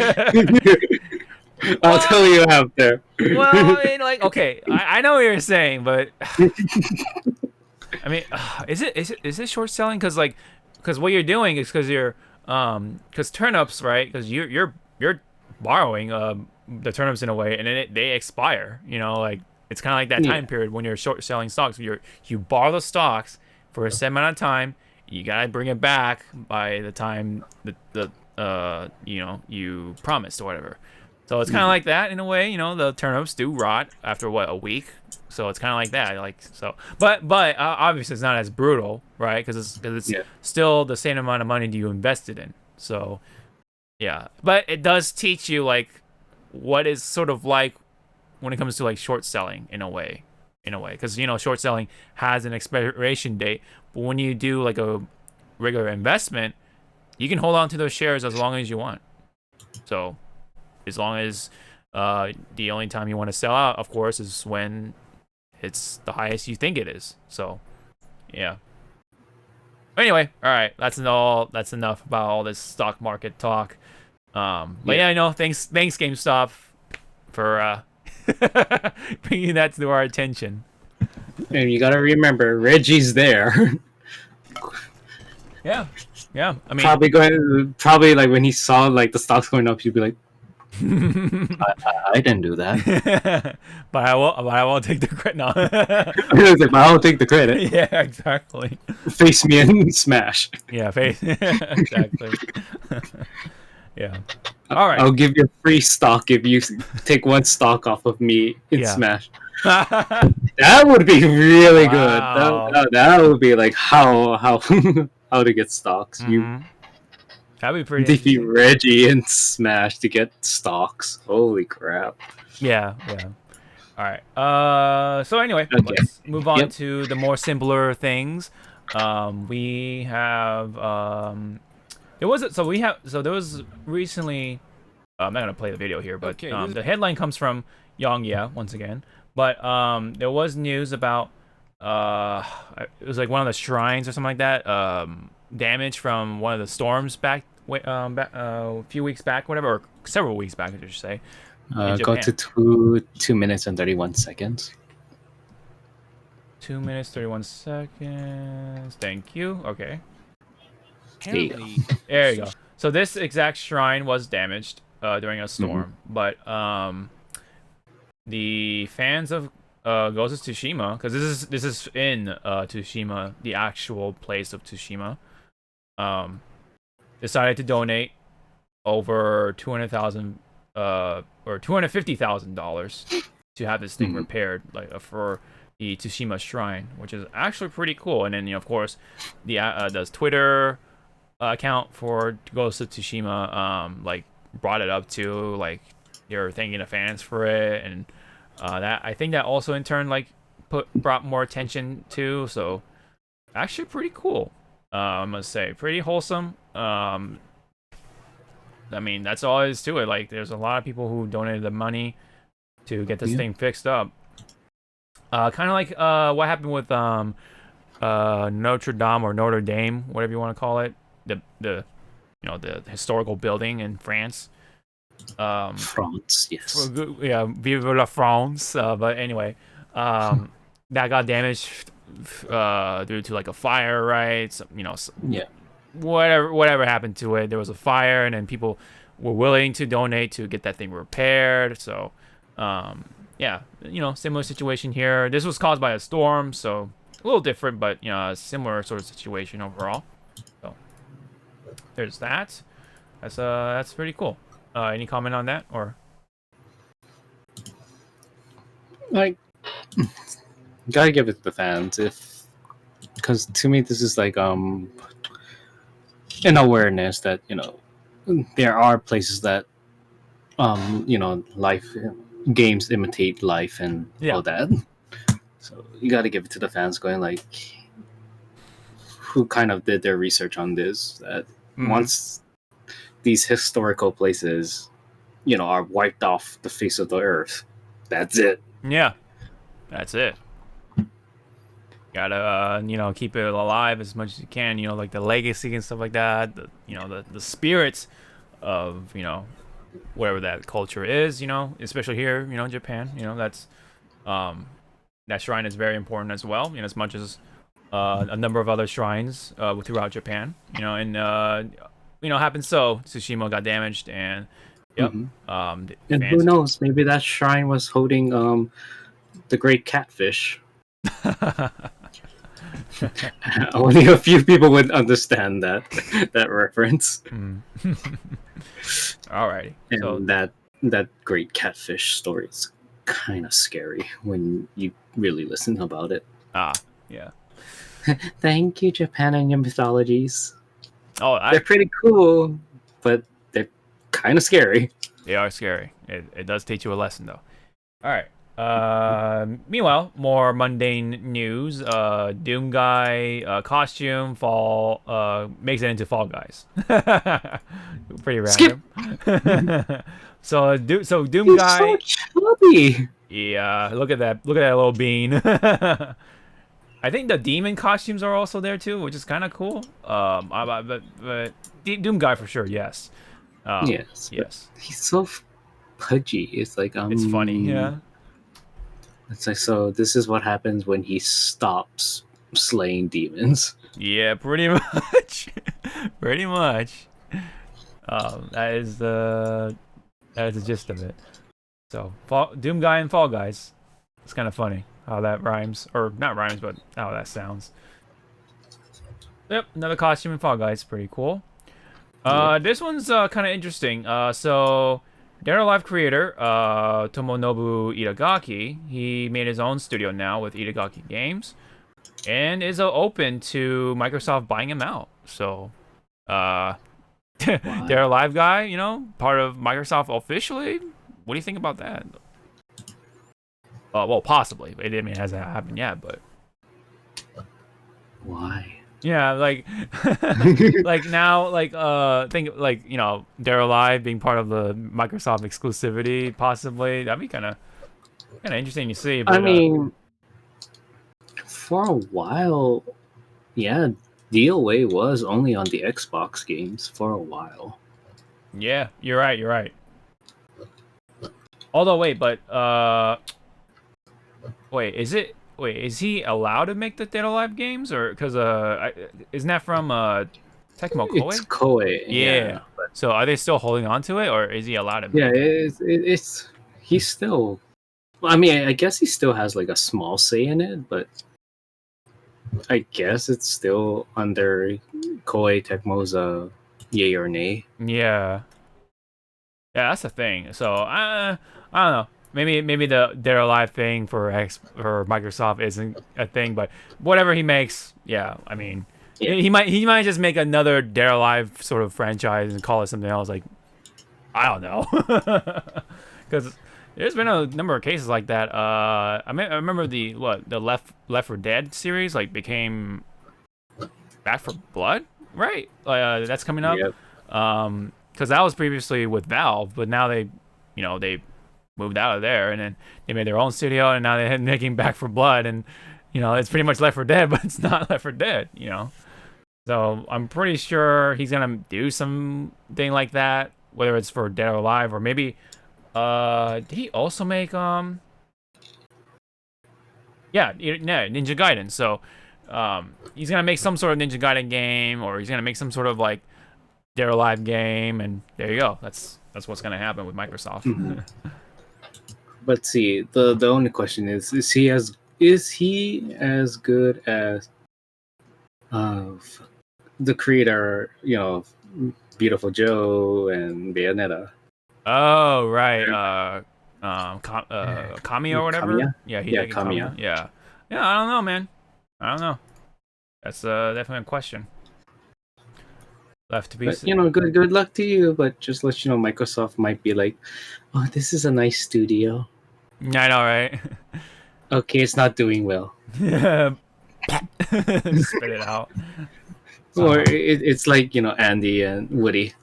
I don't like playing with you no more. Yeah.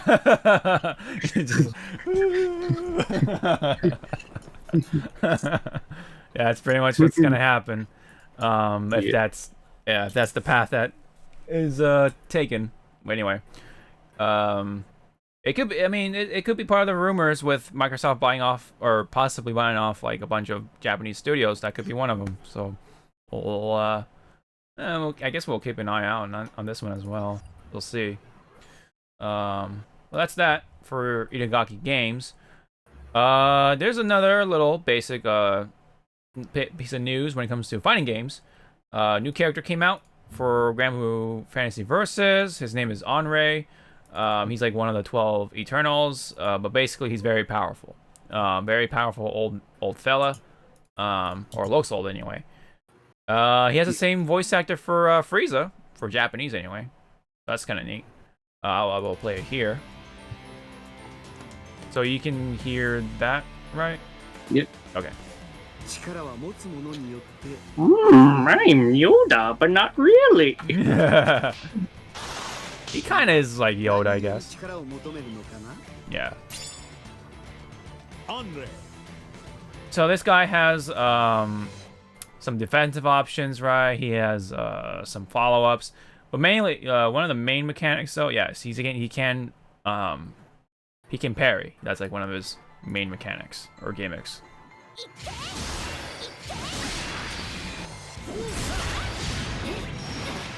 So there was like even like someone made a clip, or someone caught a clip of someone playing Onrey and pretty much did the Evo moment number 37. Pretty much like he parried like a bunch of hits from or someone's super, and then he finished him off with his own super. He's like, "Height." Yep. Just like if only Justin Wong was playing at the time, he would have been like, "Oh God, no." I think Justin saw it, right? I think he did. I don't know. I'm not sure. He was reacting to it, like, "Oh my God." Yeah. Let me see. Justin. Let's go, Justin! Oh shit! I love that moment. That was so funny when he was sort of reliving the moment. And I was like, "Let's go, Justin!" Oh. It's like, ooh, Sorry. Oh yeah, here we go. I found the clip. Nice. All right, drop it in. Drop it into the Discord.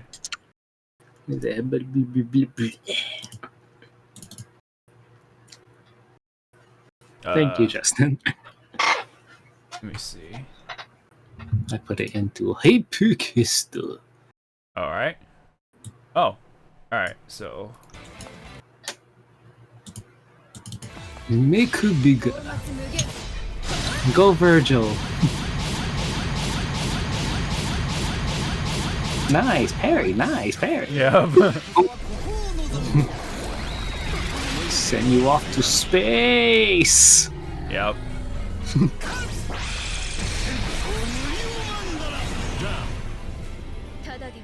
Yeah, the super itself is all right. I mean, not much to it, but Yeah. it does look I pretty. mean, is that equivalent to a level 3? Sorry, I don't play Grand Blue. I think so. I mean, I don't have Honorary myself because he's like he's like really hard to get. But I mean, in general, like when they have close-up face shots like that, that's pretty much right. I'm sorry. What? When they have like close-up face shots in their supers, that's pretty much a level 3. Oh yeah, right? yes, yeah, I get. yes. And there it is. Yeah, there's the video clip. Yep. There's the moment. Yeah, I love how this one it just says Umehara. Just Umehara. Yeah, it's like Umehara. Umehara. Yep, that's it. That's all you need to know. It's Umehara. Yeah, there's that with the drip. nice drip, Mr. Umehara. Oh, I like that one. The meme. Right there, the Back to the Future. Yes, I have seen this one. Yeah. I've seen this one before. Yep. That's awesome. All right. Well, anyway, that's That's Grand Blue. That's Grand Blue right there. With the new character. Oh shit. Oops, I clicked that by accident. You're swearing. In other fighting game news, so skip. Wow, I'm gonna skip this one. Jesus, dude. Yeah, we're gonna skip that. Yeah. So let me just play this in the background. Yeah, a little bit. All right. So anyway, there was a Twitch Rivals event, you know, which did a cool thing with Marvel 3. Oh, that's actually pretty loud for me. But which Ultimate Marvel 3, you know, that was really cool to kind of get that out there for, you know, sort of the more general public, because, you know, fighting games are a little niche, right? Just a little bit.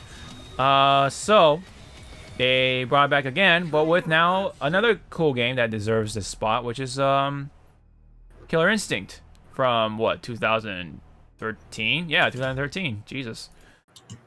Almost. We're old. Yeah, we're whew, man. Makes me feel old, man. So this is actually really cool, and now of course once again hosted by Maximilian Dude. So that's really awesome, and the players, I haven't seen all the players yet, but I know Ultra Dave is gonna be in there as a player. I think Tubaware is gonna be a player as well. Base, and then like some other like people that kind of forgot. What was it? I think Sajam is gonna commentate, right? He's gonna be one of the commentators, which is that's cool. That's awesome. But yeah, either way, man, it's cool. I definitely would like to tune into this one because I do like watching KI. I do miss watching it, especially from like Evo, for example.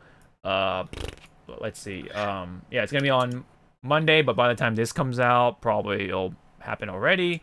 But yeah, I'll try to catch it on the Monday. We'll see. We'll definitely see about that. But yeah, that's great for KI though. Hopefully that, you know, kind of injects some like, you know, like a revival thing. You know, hopefully that'll bring some attention and be like, you know, bringing attention to Microsoft and be like, oh yeah, we should have our own sort of fighting game on our platform. You know? Yeah, it's like Microsoft bring back KI. What the hell is that? Yeah, I know, right? That's pretty much what it is. Yeah, that's the situation. Unfortunately, seems like, right? Oh yeah, let me follow Twitch Rivals. Yeah. All right. And then they disappear. Oh god, don't curse. They get Thanos snap. Yeah. Oh man, speaking of which, dude, the latest episode of Yeah, you shush, boy. Some of our viewers haven't watched yet. We're in the version. Anyway, Wonder Woman? Yes, Wonder Woman's a piece of shit. yeah. The 1984 is definitely a hot garbage. But anyway, I mean, there are good moments. There are good moments. Yes, that's not a lot. But that's not saying a lot. Yeah, exactly. Okay. Next up on Fighting Game stuff, we do have a game modes trailer for Strive. I actually did not have. I've not seen this one, but everyone dies. Everyone dies.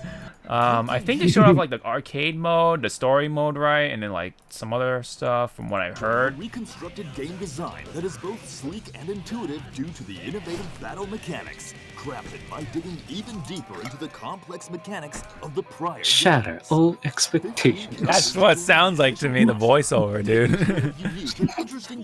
Which, funny enough, we'll talk about that in a bit. We only have one more character reveal. And that is also, I think, right? March? I think it's March. Either March or April. You're talking about Guilty Gear, right? Yeah. Got Gear. It's either March or April, I think. But yeah, sorry. It's like, take your time. But anyway. Let me just play this, but there is it's a bit of an argument going on with the whole like pixel art thing. I mean, I like it, but to use like I would think the pixel art would be your character. You know, you're running around in the lobby, but the lobby just looking like that is like, what are you doing? I think the big problem is that it needs to work. You know, like I can care more or less whether it's pixel art or not. I want the damn thing to work. You know, and it was a clusterfuck during the beta, dude. Survival mode. That's because your eyes were you know, shrouded in hate. Oh yeah, so there was survival mode, there was arcade mode. Mission mode though. In mission mode, okay. Mission. Mission complete. Versus mode. Versus mode, of course. I would have just said no versus mode. Like what? I would laugh my ass off. It's only online.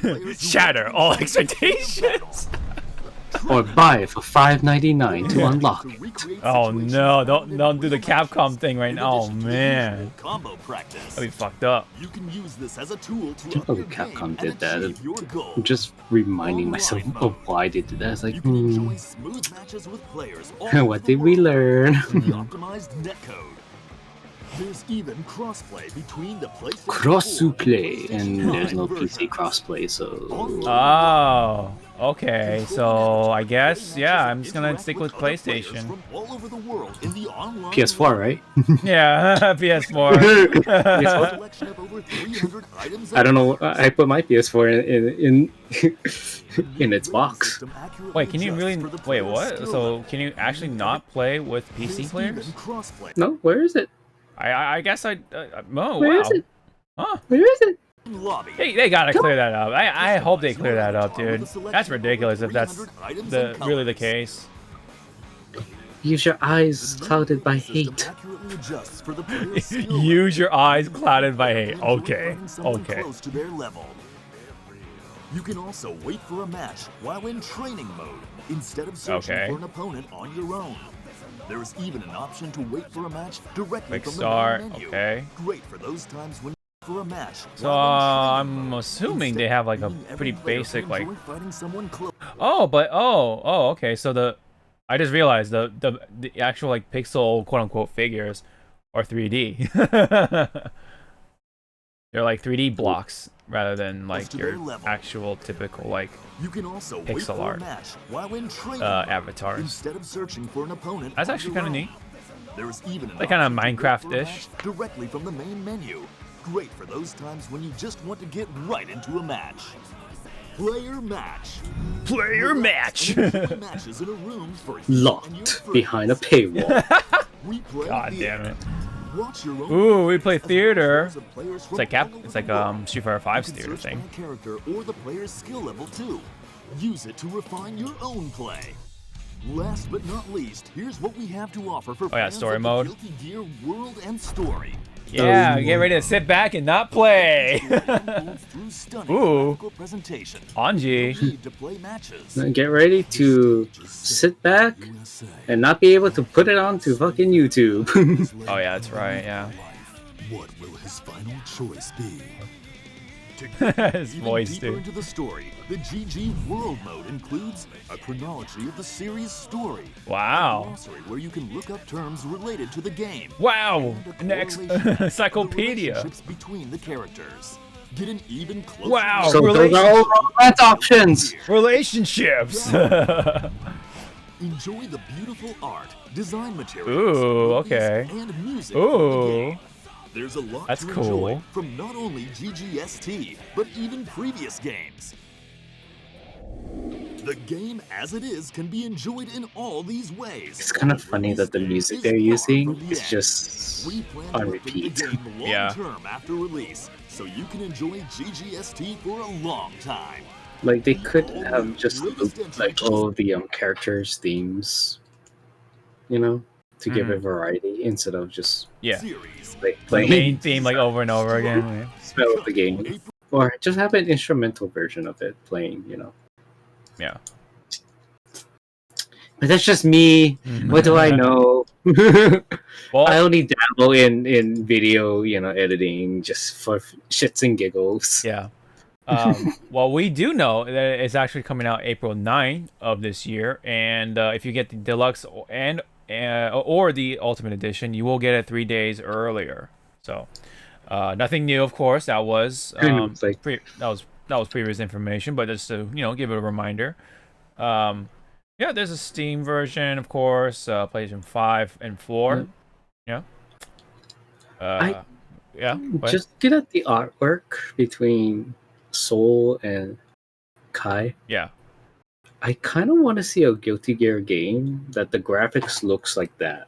Oh, like it's like paint and smears and stuff like that. That'd be kind of neat. Yeah, and look how realistic they look compared to their in-game model. I kind of want to see that. Like Yeah, that'd be kind of neat. I mean, but then the processing power to just oh yeah, render it. yeah. Jesus Christ, that means that Arc System's going to have to steal like 300 3070s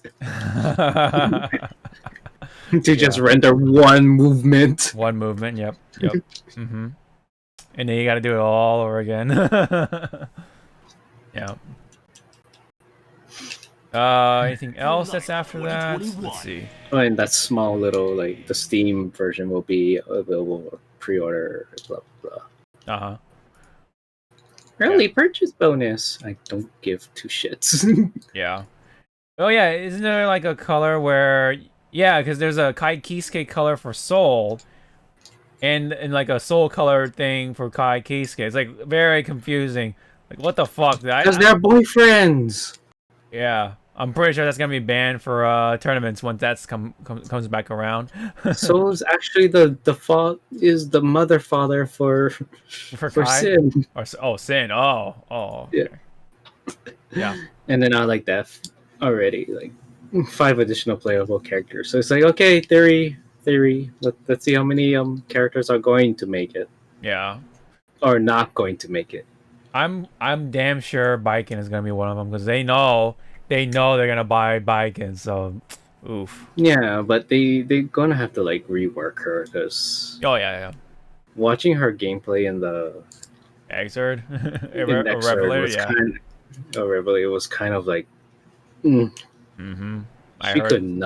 She could not like compete with the other characters. Yeah, I heard. Yeah. She had to work hard to just even remotely make a 25% damage. Yeesh. Where others is like 1, 2, 3, 4, done. Yeah. It's like, oh, what? He's like, what? Yeah, I heard those stories, man. It sucks for Biken. For a really cool character, she is not that great from what I heard. So yep, the pass. I'm gonna toss my first playable character into the pot. It's going to be Abba. Oh. She's not gonna return. So yeah, season 1 pass is gonna come with 5 characters, right? 5 more characters, 2 more stages, additional color packs for all those characters, and bonus story content. So I forget how much it is on its own, but if you do get $1. If you do get the Ultimate Edition, you also get a not only the season 1 pass, but you do get the soundtrack, art book, and some special colors. Can we paint with all the colors of the wind? So neat. That's all I can say. Any more comments, Zawa, about Guilty Gear, or are you good? I'm not buying the game until I find out who's the last character. Right. Yeah. That's that makes my hope is Bridget. If it's Bridget, then okay, here's my money. That's another character they can just stuff it into DLC, and they know they're gonna buy that fucking pass, dude. Oh my gosh. Yeah, but then people are gonna bitch. It's like, why wasn't she part of the initial roster? Because people are gonna buy them. That's why. Like, I know. It's like there's people like you are gonna buy them. Like, I don't know, dude. It's like, if you don't like it, then don't buy it. Yeah. Just like oh, I don't like what's her name, Min Min in Smash. Just like, then don't buy it. I'm the idiot that purchased the season pass because I don't like missing one character. That's my sort of take on that thing too. Like the same thought process. Like when it comes to those kind of games, I don't like having characters missing. It's kind of weird. Yeah. I feel like I'm missing out. Even though it's like not really so much of a character that I'm gonna main or whatever. Like I just feel like it's weird to not have them there in my roster. So I, go ahead and buy the whole thing. That's just me as well. Yeah, and then again, like, we'll see, because when it comes to fighting game, it all depends on how good the online is. Absolutely. Next up, we have SNK's KOF 15 with Maru Benny. Yeah, Maru Benny. Yep, we have Benny Maru Nikaido. I did not even know he had a last name. I think it was just Benny Maru. But anyway. That's funny. Nikaido is one of my favorite characters in Doro de Doro. Oh, okay. I swear, in every iteration of Benny Maru, he looks more girly than the last. I feel like the girliest one was during the CVS. Oh, not era. girly. I want to say, yeah, feminine. Because I guess it's just the face structure. It's like, because he's supposed to be like the pretty boy. Yes. And see how much better their video cutting is instead of like the first one. Like, wow. They showed off combos. Oh my god. Oh, like complete combos. Complete combos. A little weird. There's no voice on that part. But... Yeah, that's the weird part for these trailers. Like, his speaking roles, you don't hear it. Yeah, but you hear him fight, so it's like... Yeah, you can hear him while he's kicking your ass,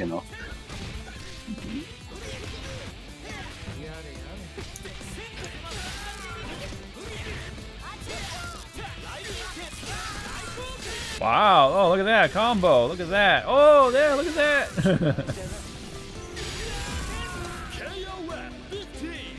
I wonder if Benny Maru is going to be like on people's why? See, that's weird. Like, is it implying that this is actually the main team for the story? That's so random. Or it could be applying this is team 1, and then we're gonna have like team Maho Shoujo, and then team team. I don't know. Lusty team. Team wrestlers, team whatever, like Team horny. team horny. Oh, sorry, we gotta change that for American audience. Yeah. Audience. Team thirsty. Yes, there you go. Yeah, I can see Vice making it back in there, making that in that team. Let's see. Yeah, I don't know. It's weird. Like, is it like because it's just Team Heroes now. Like, oh, Team Japan, Team whatever Mexico. Yeah, team... where's our original teams? Yeah. Explain. It's weird. Like, there's no Team China, no Team. I don't know, India, yeah, Britain, UK, whatever, England, that sort of thing. Yeah. But I guess they're shattering all your expectations. Shatter all my expectations. Yeah. And these are the only characters you get to play in the entire game. Well, that'll be oof. But there's more next week or whatever, the following week. As we have recorded this, 300 years from now. 300 years later. But yep, that's Benimaru. Yeah, it's more or less the same like sort of trailer from the last one. Shows off some normals, some combos, and teases the big super or whatever. So I don't know. Like, is this sort of editing gonna work throughout time? Like, is it like, are people gonna like actually start grow tired of that, or I don't know? Hopefully they'll spice it up a little bit, because that's what they did with like, like Grand Blue trailers and like some of the Dragon Ball trailers, I guess. But yeah, I don't know. I guess they'll do the job for now, so I guess they'll stick with this format. What do you think? I'm sorry. As a graphic person, yes. Rewind just a bit. Which way? Oh, too far. Too far? Oh, I'll tell you when to start. It's like when he's about to do his big wind up to his super. Nope. Keep going. Stop. Oh, you missed it. It was just a frame. There? Yeah, I'm sorry. The shadows looks a little weird. Oh, you're right. Like, it does look a little weird. No, Benimaru's one. Yeah, right there. Yeah. Shouldn't there be like a little fuzz like around like the edges? So yeah, you're right. It's too. Like I'm diving into my artist size. Like it's too, let me just. Yeah, there's no like gradient. It's too solid. It's too solid. Too Yeah, solid. It needs to be a little softer on the edges. Yeah, you're right. You're actually right. I never actually take a look at that until now. See, everyone is like looking at how, like how beautiful it looks, and then I'm like looking down, like Yeah, also I guess the angle could be a little weird too, because like you would think it would be like a little more like what over here, right? Well, it's also depending where is your light source. Yeah, where is your light source? Yeah, is it like coming down from I'm this hearing. way? Is it coming from this way? Like, can you see my mouse or? Yeah, I can see your mouse. Okay. It's like again, where is your light source? Or yeah. If you're trying to use the sun, and like back in the day, you use the sun to tell time. It's like yeah. Is this like 3 o'clock or is it like 12 o'clock or I don't know? But again, it's just see, only little graphic designers or artists will like pay attention to these small ass details. Right.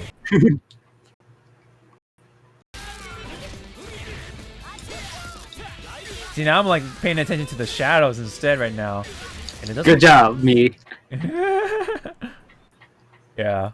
It does look a little weird, yeah. Yeah, see, some of the shadows look okay, but they could be. Yeah, they do have the little fuzz like right here. Yeah, right here, like in that particular shot or stage, excuse me. But hold on, what's this one frame? What is that? It looks like I don't know. What are we? You know what? Okay, before we get into tinfoil hat, Yeah. It looks good. Minus the the shadows. It looks good. Yeah. Yeah. Yeah, that sound. Dude, the shadows actually look like the basic like the polygon like figures. I don't know. There's something about it now that's actually kind of throwing me off. Don't look at it. Zawa, you ruined it for me. Good. You ruined it for me. No, you won't buy the game. Yeah. I saved you $60. I'm like, as much as I am, like, I do pay attention to KOF, I usually don't buy the KOF games, if I'm gonna be honest. I didn't buy what was it? Oh, yeah, 14. I didn't buy that game. I mean, first off, the game didn't look good from the start, so I'm like, damn. He lifted his legs so high that the opponent was just like, whoa, what is that? Yeah. I can see your bulge.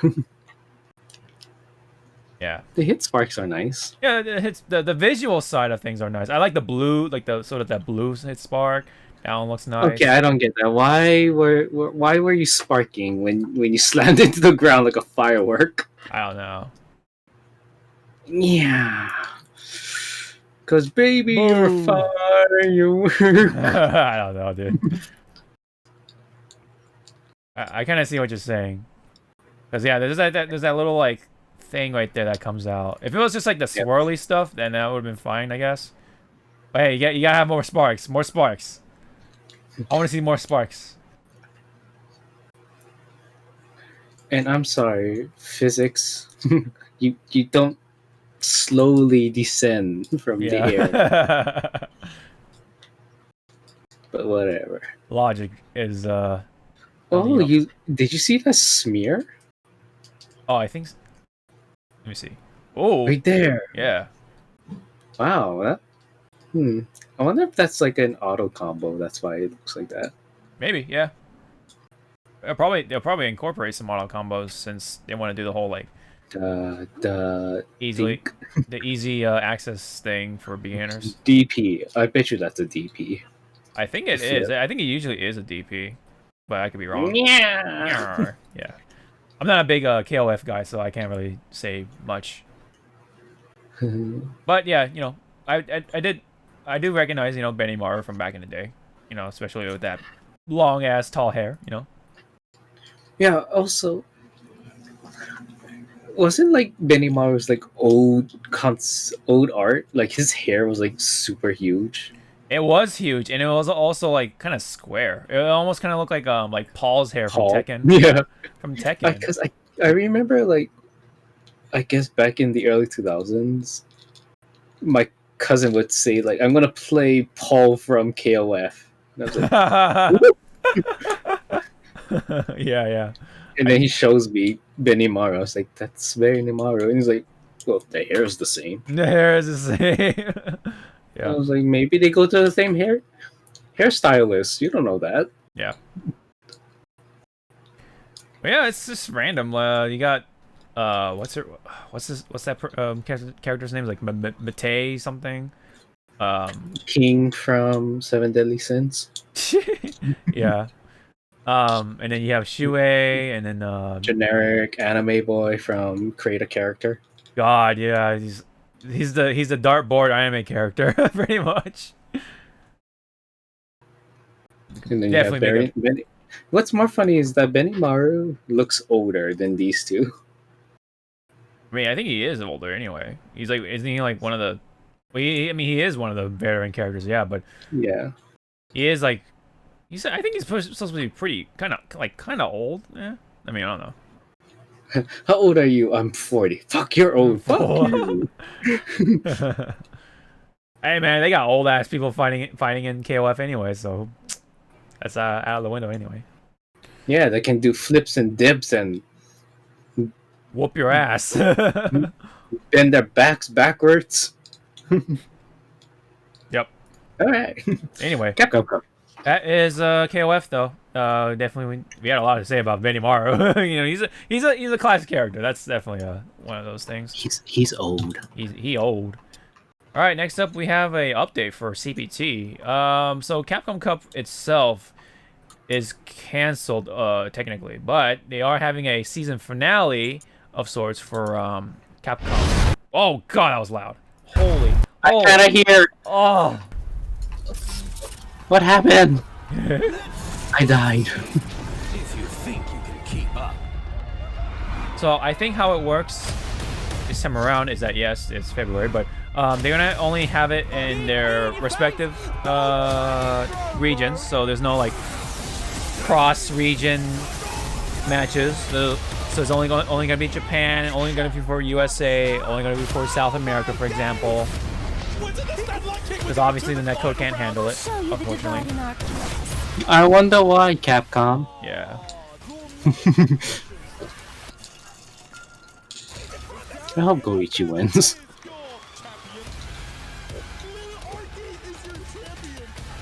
I'm sorry, who you saying? Because doesn't Goichi sometimes play this just for fun?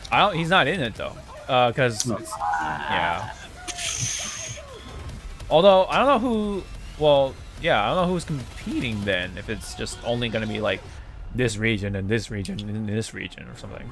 But well, you know, take a look at it. Max is gonna play. Oh, he's gonna win. Yeah. He's gonna win with G. Oh yeah. Oh yeah. Oh, I mean G is pretty good, but Max. Power to the ass. Oh, there he is. Oh, there he is. So. Oh, Luffy. Right. Yeah, because he was like previously the I don't know if he won the European part or the European region, but he did win the vote. So I guess maybe he's in there because of that. Oh, there's Daigo. Day 2. Oh yeah, day 2. Thank you.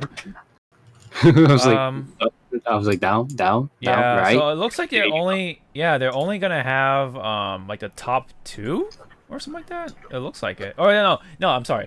It's the winners of the 2 regional CPTs they had. So because Daigo won the second one or first one, and then Gachikun won the other one. So that's what it is. Okay, so yeah, because I remember Samurai winning one, and then Nephew won the other one, and so on and so forth. So yep. That's how it's all gonna work. None of these like players are gonna play each other. They're only gonna play in their own region. So that's just the nature of things. It's funny because there's Angry Bird versus Big Bird. I think they're both on the same team, or esports team, I should say.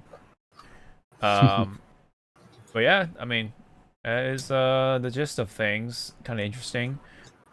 Well, I also wonder, when is the Dan update gonna come out? Is it gonna be like after? Never. Yeah, never. Right? Is it gonna be right after February 21st, or maybe pushed into March? We'll see. Next year. Oh my gosh, they're gonna take way too long. That's when Street Fighter 6 is gonna be announced or something like that, or beginning to develop. I don't know. Or beginning to be announced or revealed. I have no idea. But anyway, that's the gist of things for Capcom Pro Tour. You're gonna just have a season finale instead of a actual Capcom Cup, just to mitigate any risks and stuff like that for the COVID pandemic situation. That's what wraps it up for this season's or this Capcom Pro Tour. So, yep. All right. So next up, we have now more of the random sort of news. Starting with Animal Crossing, they had a new trailer of sorts for the upcoming event. Let me just watch it on YouTube. Actually, What's YouTube? YouTube. What's that? So starting from the end of January, I think there's going to be some new events rolling out, including this one. It's pretty much Carnival. Yeah, right? That's kind of cute. Are you a boy or are you a girl? Right. I'm neither. I'm a bird. Oh, you collect those feathers? Okay. And she'll give you, like, different items? Speaking of festivals and stuff, yeah, because I'm South Hemisphere. Yeah. I still haven't gotten the the Cherry Blossom event. Oh. Yeah. Boom. Yeah, I don't know what to say to that, honestly. I know, like, oh, that's rough, buddy. That's pretty much my thought on it. And then the next free update will involve with the Mario stuff, so that's definitely looking forward to that one. Where your entire save file is destroyed. Yeah, I also remember that. You gotta also remember that they're gonna end the fucking Mario collection thing. That's so stupid. The 35th anniversary one in March. It's like, why? Why are they still going on about that? Like, what good does it bring for the consumers? Sadness. Pretty much. Meanwhile, there's some amiibos or something like that. Oh no, it was the amiibo cards. Excuse me. There's a collaboration with Hello Kitty, and that is now finally coming to the U.S. I think this was this was a previous event in Japan, but never came to America. But those cards are now coming to here. So these are some of the samples, right? I think with the furniture. I think with you know, revolving around the characters from the Hello Kitty series or Sanrio. So that's yeah, you know, adorable, pretty cute, I must say. Yep. So yep, that's that part. That's it on the Animal Crossing side of things. Quick news also with PlayStation Plus. The games for February will involve with Destruction All Stars, Control Ultimate Edition, and Concrete Genie. This one's probably the underdog of things, but definitely will try to download Destruction All Stars because I am a sucker for Destruction Derby or just cars in general crash into each other. But with Control, since that is free, I do like to like kind of grab it, but not necessarily like fully download it. That way I can like just play it later on. Have it, yeah, just have it in my library. Yeah. What about you? What do you think of like Control and stuff? Have you? I do want to try Control, but until we can put more memory into our PS5s, I ain't downloading anything. Yeah, that's a good point. That is definitely a good point. They need to definitely get on that. But unfortunately, well, we'll talk about it a little bit. But there's, what do you know? More scalping still. Funny story. I have a friend that was trying to get the PlayStation 5, and he was literally one click away from making the purchase, like placing the order at Best Buy's website. And then lo and behold, it was sold out. So he's like, no. Very unfortunate, but he managed to get a PlayStation 4 Pro for about $200. So it's like half the price. Not bad.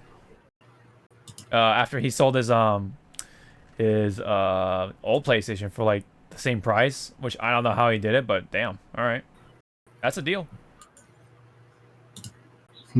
That's quite a deal. But yep, it's just Destruction All Stars, Control, and Concrete Genie will be free for the next coming month with PlayStation Plus. So I'll definitely get a Destruction All Stars and Control for myself. Let's see. Anyways, now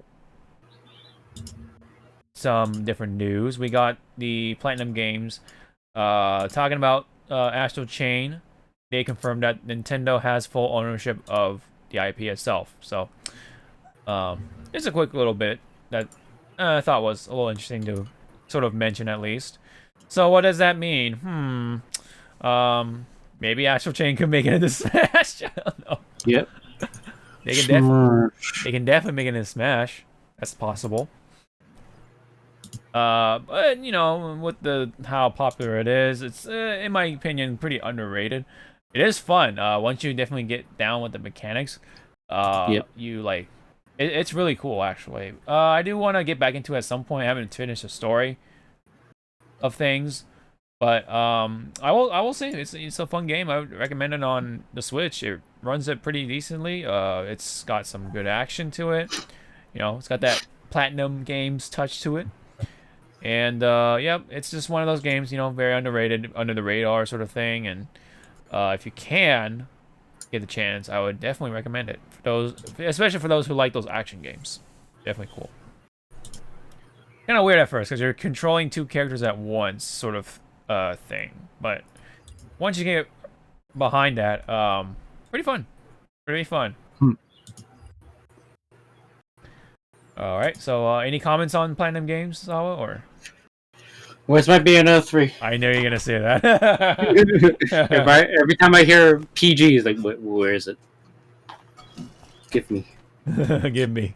Give. But the production is going well. Just put like a teaser. Production going well. Production going well though. That's literally what they said last time, or the last thing they said. I'll show you fucking production going well. Damn, dude. Damn, you don't mess around. All right, but this one, people are messing around with this rumor though. New Knights of Old Republic.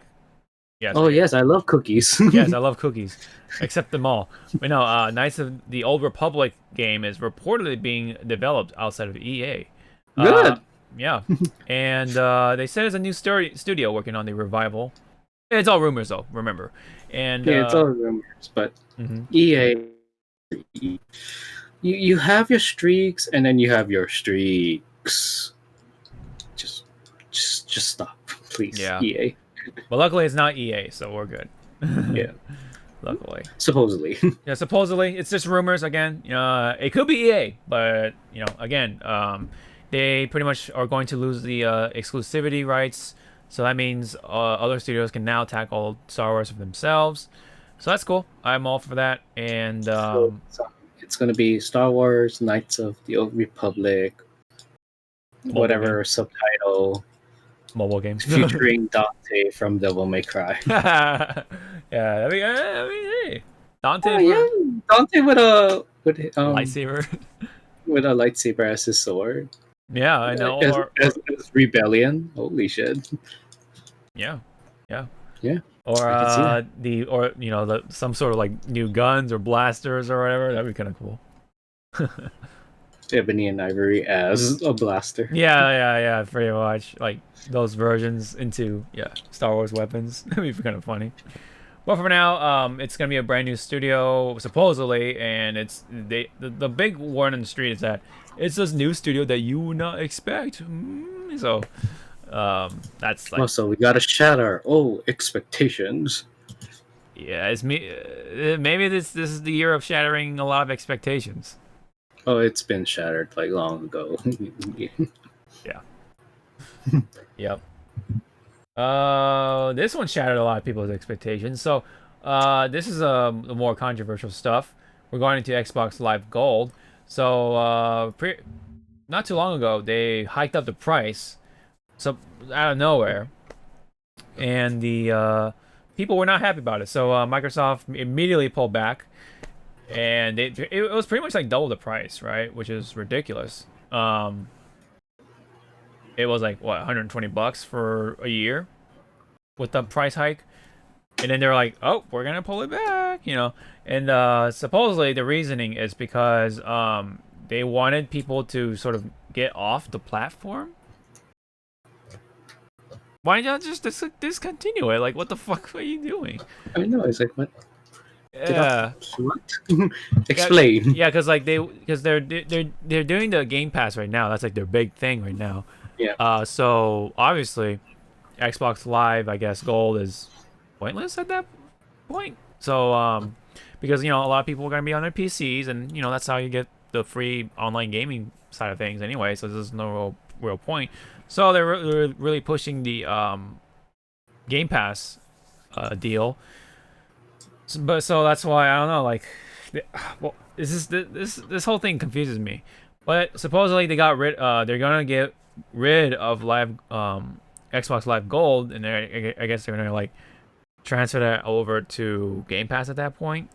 So yeah, so it is really confusing. Why do they do that? It's like, if you want players to get off of Gold, just tell them to get off of Gold, or hey, this is a heads up. we're gonna transfer you over to, you know, Game Pass instead of just like being an asshole about it and try to put more money into it or the price and have them pay double for it. It's like, what the fuck, dude? That's some dumb bullshit. But anyway, that was very strange, but hey, it happened, and that is that. Meanwhile, as we talked about PlayStation 5 earlier, yes, the scalping is continuing, and I just said that story, unfortunately, that the PlayStation 5s are still not available to our liking. There was a group that was bragging about having to get 2,000 more units to oversell. So, previously, I guess, you know, there was those, oh yeah, there's this tweet, right, with CarnageBot. It kind of like, you know, pretty much what the headline implies. They bragged about it. Previously, like Walmart talked about, they blocked the number of attempts, but you know, there's another group that's like, yeah, that's nothing. We can get around to it or something like that. And I think I don't know, they had their own way to get around it or something like that. I don't know if it's from Walmart specifically, but they were able to get 2,000 more units. So I don't know. Don't know either, because again, like for people trying to get like the PS5 at the moment, I see, you know, just wait, because this is only like what, model 1.0. I'm sure they have like the newer models coming in within the next year. Yeah, with more storage or something, or like, I don't know, maybe a little bit of a better processing sort of thing, or I don't know. Yeah. There could be a pro version at some point, and I'm not gonna be happy with that one. But, yeah. But you know, right now you can definitely wait. There's nothing coming out for PlayStation 5 right now. Yeah, there's nothing out right now. There's really nothing really, at the moment. So y'all are good. You're not really missing out on much.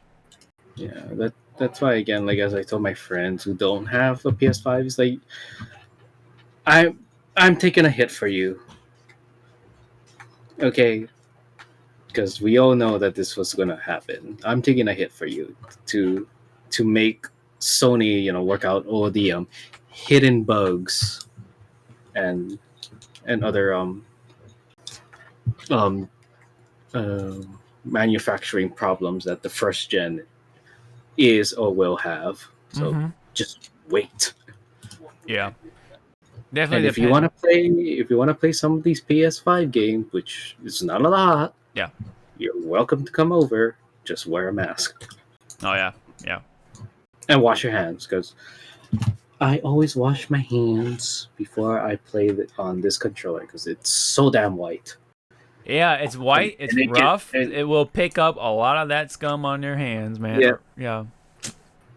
Because I played a good like 3 hours, and you know, you don't notice it because you don't feel it until after you look and you go like, ooh. Yeah. Yeah. That's that. You know, it all, yeah. It's funny because it all comes from the little like thing that they did with the texture. With the little triangle, circle, and the little symbols on the controller. Like if you look closely, you can like see the symbols. That's like a big that's a big problem in a way, because like the dirt can like get in there and get stuck. Yeah. So and like, that's why I have that cloth miracle wipes for electronics. Nice. Very cool. That'll do it. Hopefully. So yep.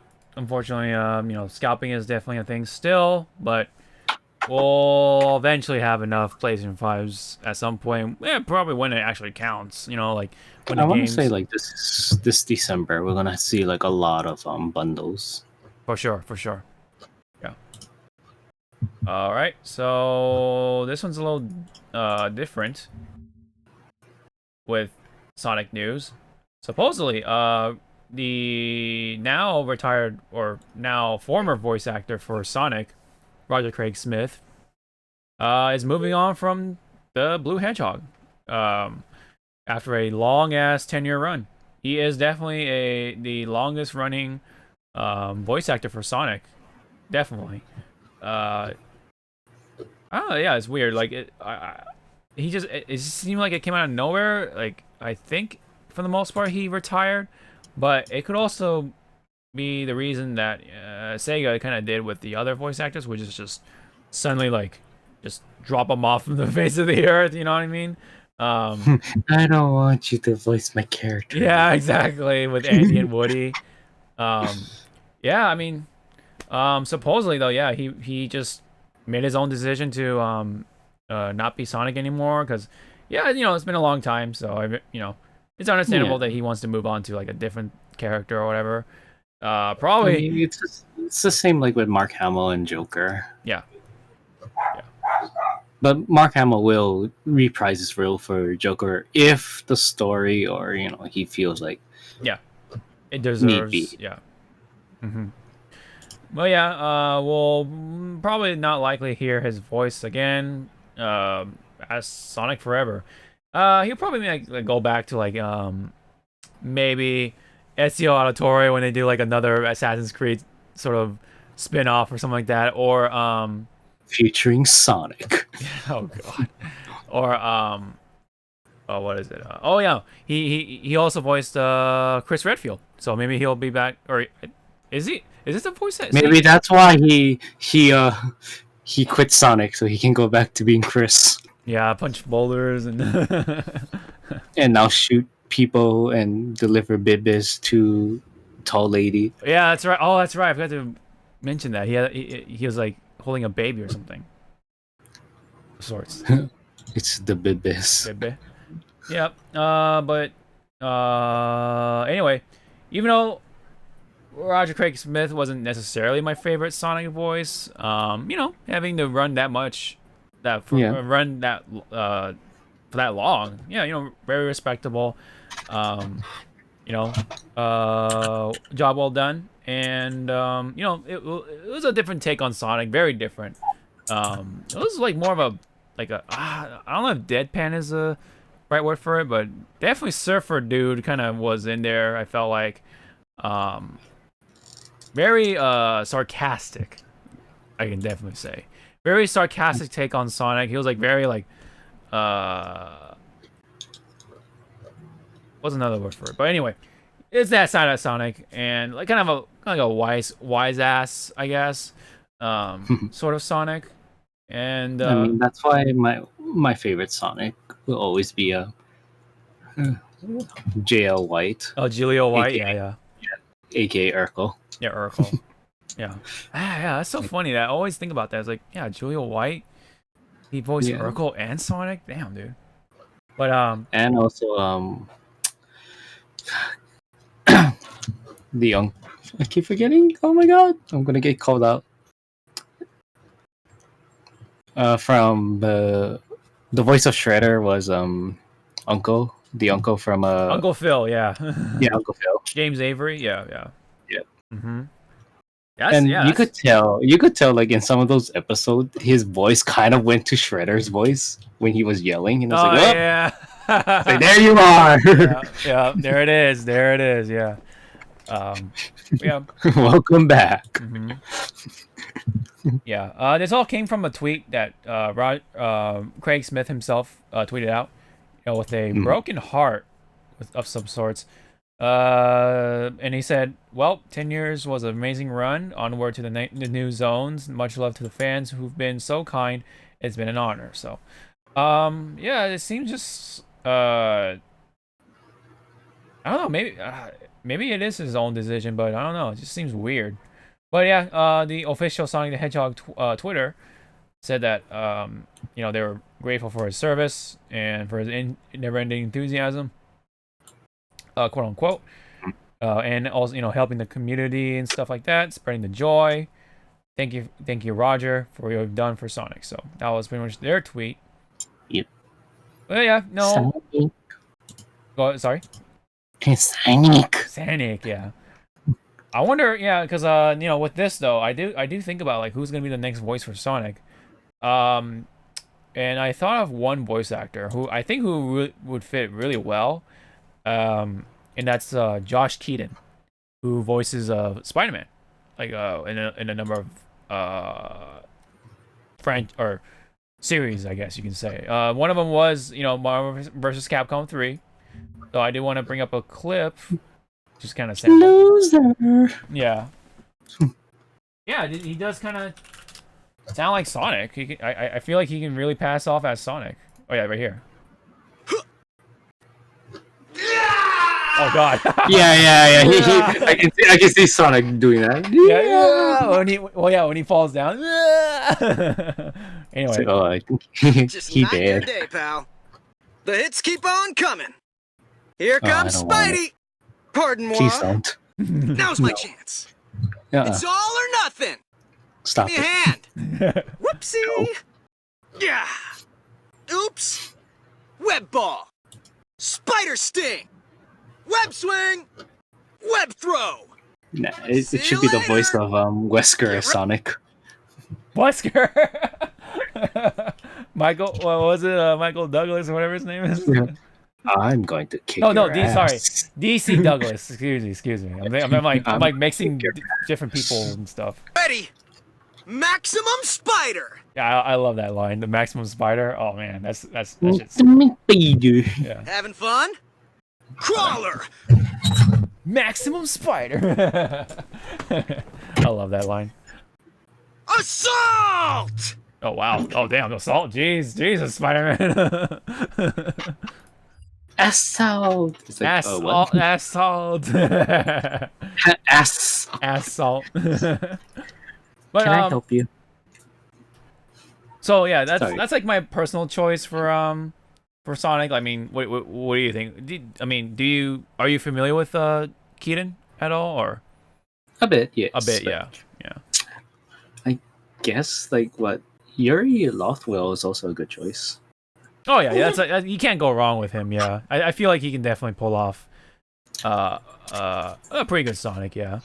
Unless you want to hear Ichigo for the 6,000th time, we'll just have Young Bosch as Sonic.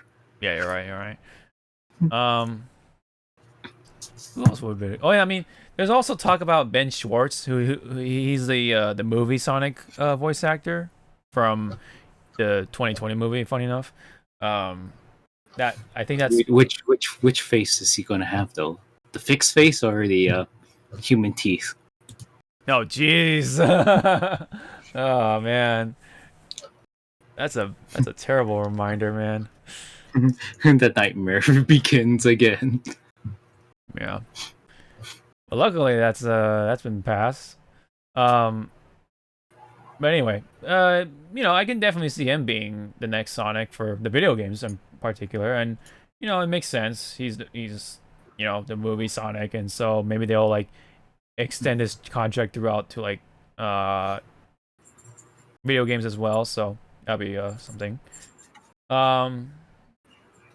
Yeah, that's all I got pretty much. So for Sonic.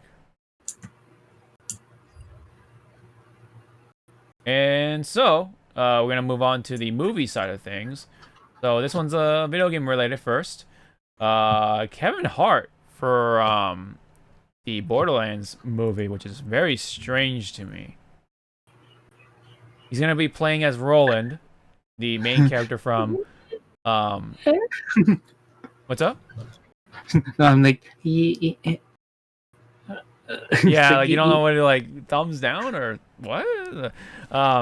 Yeah, so he's gonna be playing Roland, the main character from one of the main characters from the first Borderlands game. Yeah. I don't know, man. Like, it's definitely not the same voice. I mean, unless he puts on a different kind of voice, sure. But I don't agree with that. I'm sorry. Like, I look at Kevin Hart as the funny guy. That's exactly what it is. Yeah, I mean, he's a comedian. I mean, I'm sure he can do like a good serious role, but when it comes to Roland, it's like Roland's kind of like serious over the top, not serious funny. Yeah, like he's like I mean, if you compare him to the other characters, he's sort of vanilla-ish, like pretty relatively grounded. You know what I mean? Like a grounded character. And Kevin being that character, I don't know, man. I personally don't see it. he could have been he could have been one of the more comedic characters. I'll give it that, but yeah, him being Roland. I don't. Yeah, again, I don't agree with that. Kevin Hart should have been Claptrap. Claptrap, yeah, right. Yeah, come here, Squire. It's like, oh my god, this role was made for you. Yes.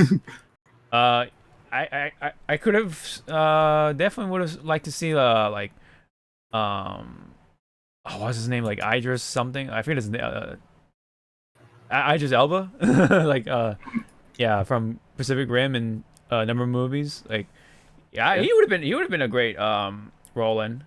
You know, yeah, he has the accent or whatever, but you know, yeah, definitely see him more Roland than him than Hart here. But and, again, we shouldn't like flack him. What's up? Again, we don't know.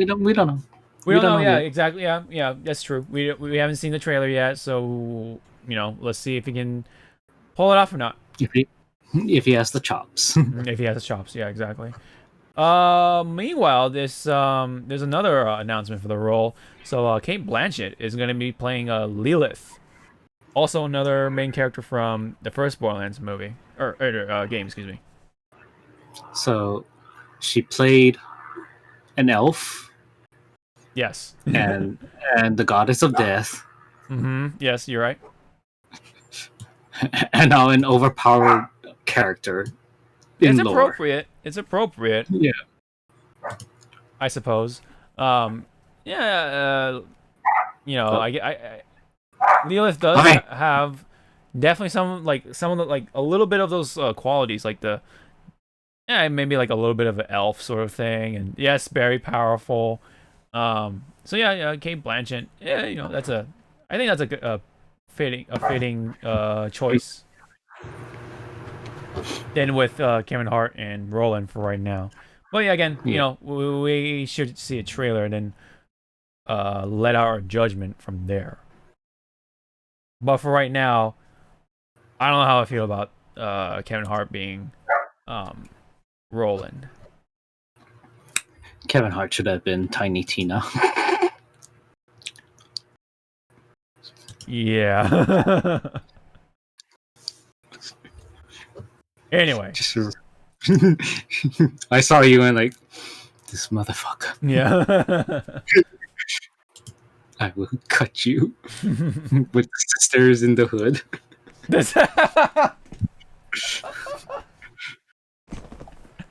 All right. One of the biggest movies that was revealed not too long ago was Godzilla vs. Kong. We definitely took a look at that trailer together, and I actually, you know, kind of thought about a couple more theories, but I did want to get these ones out of the way. But did you want to start this off, Sawa? How do you feel about Godzilla? So, Godzilla vs. Kong. Yes. They're gonna fuck at the end of the movie. Of course. Mm-hmm. Cause where's Mothra? Yeah, you're right. Godzilla must be so pimped out. That's why he's attacking. Just pimp slap. Pimp slapping everyone.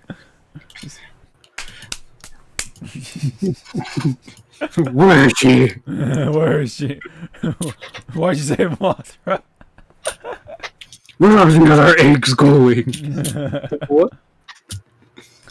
But anyway, again, the movie looks good. I had my reasonable doubt on it because it's the same director that did the live action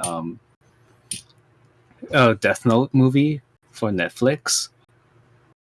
So that's why I was like, But then now seeing it, it's like, you know what? Maybe doing monster movies is within your realm. Good sir. Just like Del Toro. All his movies are really good when it involves mythology or monsters. Yeah. It's just that, again, there has to be some some way to explain like the backstory of like where are the other monsters. So like as we were like we were doing our conspiracy theories. Like, yes. Yeah. How big of a chunk of the movie is just going to be like made for like setting up little flashbacks and stuff. Yeah. I don't know. Yeah, with the stuff. Yeah, but sorry, go ahead. But I would say that the music they chose for the trailer, it was okay. And then someone put on Gangster's Paradise, and I was like, "Wow, this is actually better." Like, go find that, everyone. Go watch Godzilla official trailer, Gangster Paradise. It's like, wow. Yeah, you can find out on your own, but yeah. We're not gonna play it here. Yeah, don't play it here. Yeah. We don't want the DMCA going. Hi. Yeah, exactly. Who will take that money from you? The stimulus check from you? Oh God, no. Did you have any like theories that you wanted to like get out there? Okay, we go on to the video. Oh yeah. Should have brought up the video, but anyway, sorry. If we go to the video at 2:08.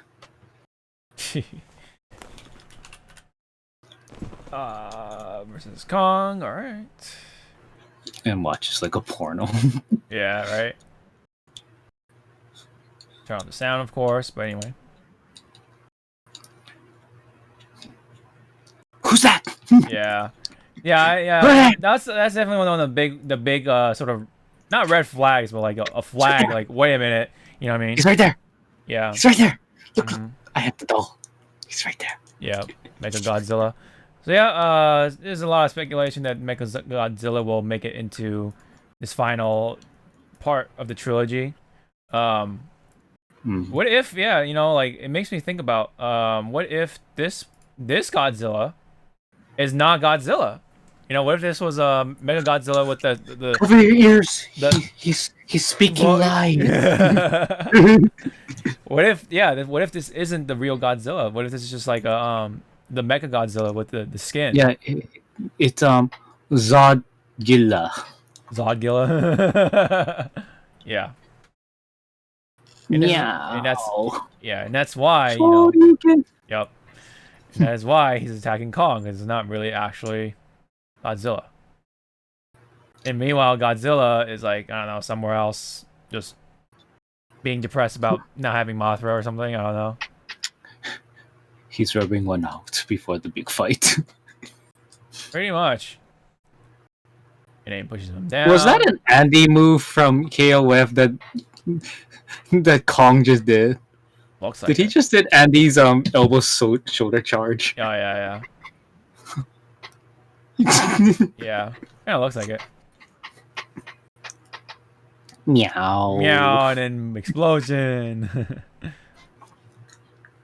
But definitely, yeah. I seriously need a 4K, you know, screenshot of that so I can make it as my wallpaper. It does look good. Okay, at 2:08. 2:08. Okay.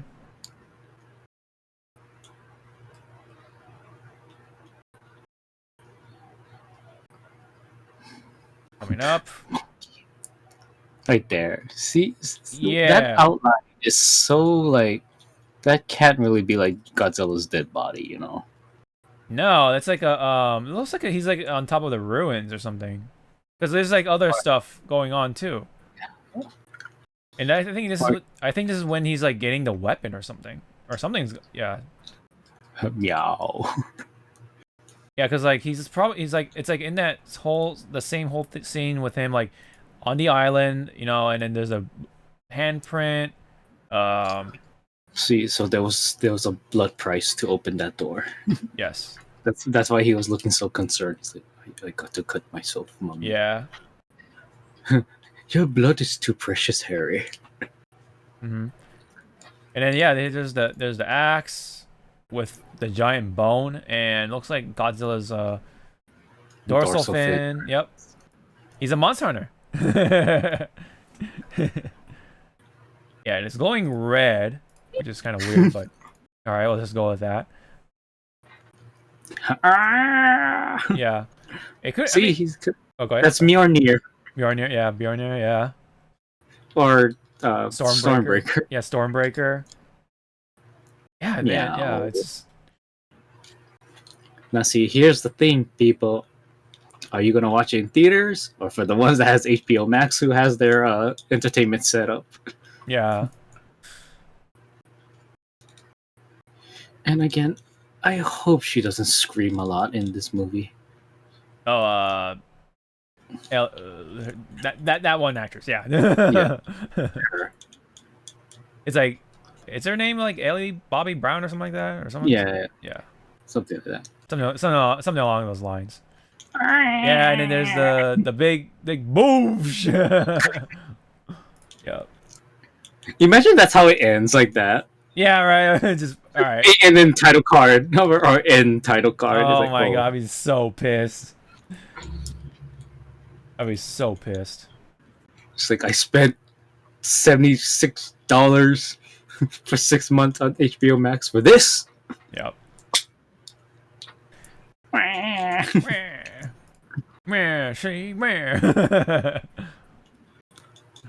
anyway, so yeah, obviously It looks good. Well, it looks good. Yes, yes. Mm-hmm. And again, if we notice, most of their battles taking place in daytime. And even if it's taking place at night, there's a lot of lights, so you can like definitely like see what's going on. And the joke with Hawk and I about the nighttime shots in the city is like, this is why Cyberpunk is crashing, guys. Yes, with Godzilla and Kong just duking it out and duking it out. That's why it's bugging out, dude. These two, man, they're actually fighting. Funny. This is how my new rig is going to pretty much light up every night. Yeah, yeah. Jesus Christ. It does look really cool here, though, with the colors, and then got Godzilla. And then speaking right of there. Godzilla, I need to buy the new Funko Pops. I haven't bought anything for like 2 years almost. Oh yeah. But the Funko Pops that's coming out for Godzilla looks really nice. So it's like, okay, you got me. Yeah, there's a couple more theories that I wanted to throw out there. You know, there's that part where, oh yeah, we don't know why Godzilla's pissed or whatever. We don't know why he's fighting or whatever. And you know, with Mechagodzilla being like part of like the biggest rumors or whatever, you know, they could do the thing where they use Godzilla's ancestors' bones to, you know, make the thing. You know, just like from the Millennia era. With Tokyo SOS and like the movie before. Yeah, I think it was just like Godzilla versus Mechagodzilla 2000 or whatever. They had that Mechagodzilla, aka Kiryu, made from the bones of his like descendant or ancestor or whatever. So that could be a thing here, you know, as well. That could be a possible sort of scenario. Or it could be just be a completely like cloned Godzilla fusing Ghidorah's like fucking head from before and some of the scrapings or cells of Godzilla and stuff and make it into this weird fucking Godzilla Frankenstein looking thing. That could be another cool looking or cool possible scenario. Or maybe, I don't know, Kong just called Godzilla's mom a bitch or something, and yeah, I don't know. Maybe it was Kong that killed Mothra. Because he thought Mothra was a giant mosquito, and he just did. But isn't Mothra? Oh no, but she reincarnates. So there you go. All right. Yeah, she's technically immortal. And technically immortal. Yeah. You know, previously this Mothra fused with Godzilla for a moment, and Godzilla got like a big power up for a moment. But then yeah, so she could, you know, come back as the, you know, the worm or whatever, just like from before. You know, the caterpillar, whatever. And then she's dead, Jim. Yeah. There was one or a couple more things I wanted to say, but about Godzilla, of what is really going on. But yeah, you know, maybe the backstory or whatever, like monsters were dying throughout the time skip or whatever because I don't know, Godzilla was fucking them up or King Kong was fucking them up. I don't know. And maybe it happened so like one of the monsters was Godzilla's like friend or homie or whatever, and then killed him. You know, so that's why Godzilla's pissed. You killed my side bitch. My side bitch. Anguirus, no! Even though Anguirus never made a full appearance. It's kind of weird also. On the battleship scene, you would think that the punch impact would be more, right? Yeah. But I don't know. This is like more physics and stuff that most people don't like invest in. Yep, and then there's the whole human connection thing with King Kong, or excuse me, Kong, and so it seems like they're making him the good guy for this movie, and then Godzilla's like the anti-hero slash villain. But yeah, I like, I feel like this movie can go two ways, right? They can do they can play it safe and do draw and fight the real villain or whatever, quote unquote. It could be Mecha Godzilla or what? You mean man? Yeah, or what? Man, what? Man is always. Oh the yeah, villain, humans. Yeah. The humans are the real enemy. Ooh. Oh, it's not Mecha Godzilla. Try to like play until she like holds up the the doll in front of Kong. Here you go, sir. I made this with twigs, leaves, and your shit. Don't ask me where I got your shit from. Gosh. And then the other scenario could be that they actually kill off one of them. So it could be. I have a feeling they're gonna continue Godzilla and then put King Kong to rest or something like that. Just because, you know, I feel like Godzilla's a little more popular, right? You can have more material with him. You can make more movies out of him, right? King Kong is, I don't know, you can only take so far, I feel, but who knows? Who the hell knows? Yep. Yeah, unless they'll like just build up this like monsterverse, right? And they'll have like eventually they'll have like an Avengers movie sort of thing with all, you know, destroy all monsters movie of their own. That'd be kind of sick. But that'll be like another 10 years, so holy shit. If they want to be that epic. That's if we can survive for another 10 years. Oh gosh, don't put a curse on that, dude. We will all perish before our one true Lord of the Deep. Of the Deep. Cthulhu. What do you think? What do you think how this movie will reach its climax or end, essentially? I'll give my final verdict when I watch it, and I'm really struggling not to like take off work on release day. Yeah. Monkey lizard thing. So yeah, very very cool. I think it looks good. It has me excited, and I'll definitely watch it from my home. That come from my home. So yeah, that is my sort of situation of things when it comes to Godzilla vs. Kong. Very excited. I'm very much on Team Godzilla. Liar. Hey man, you're Team Human. You know, you're right. I mean, you got the battleships, you got the nuclear weapons, you know, we got the fuel for Godzilla, you know, so in a way we power Godzilla. We are Godzilla. we give him the food pretty much. But yeah, but anyway. he gives no shit about us. He doesn't. Yeah, you're right. Because he's pretty Godzilla when you look at it. With this iteration of Godzilla, he's the equalizer. Yes. As long as we human beings don't, you know, fuck up shit, he's okay with us. But once we step out of line, he'll be like, "What you doing?" Yep. Nothing. Nothing, sir.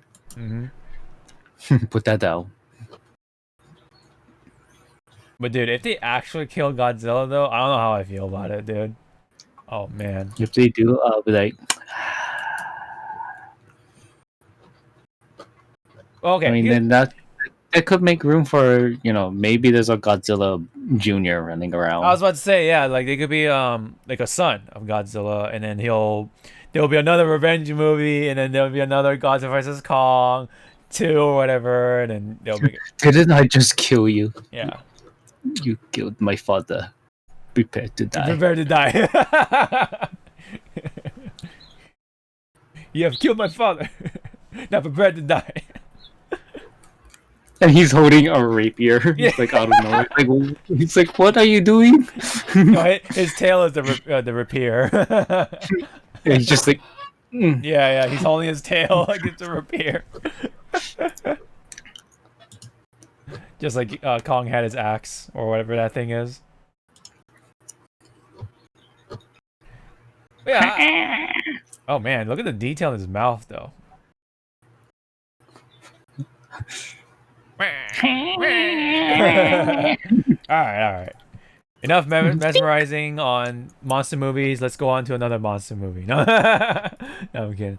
But we are going to talk about some tokusatsu news involving Ultraman. So remember with Shin Godzilla, we had that same director that did Evangelion and stuff. He is now making an Ultraman movie. So there's a bit of a teaser right here on Twitter. But why though? I don't know. Good question. It does look yeah, it does like it kind of like looks like the same sort of quality we'll get from, you know, Shin Godzilla. Oh, look at that. It's even like the same like sort of like style. Red background. You know. I'm sorry, the spacing and the kerning of that title or that, yeah, ow.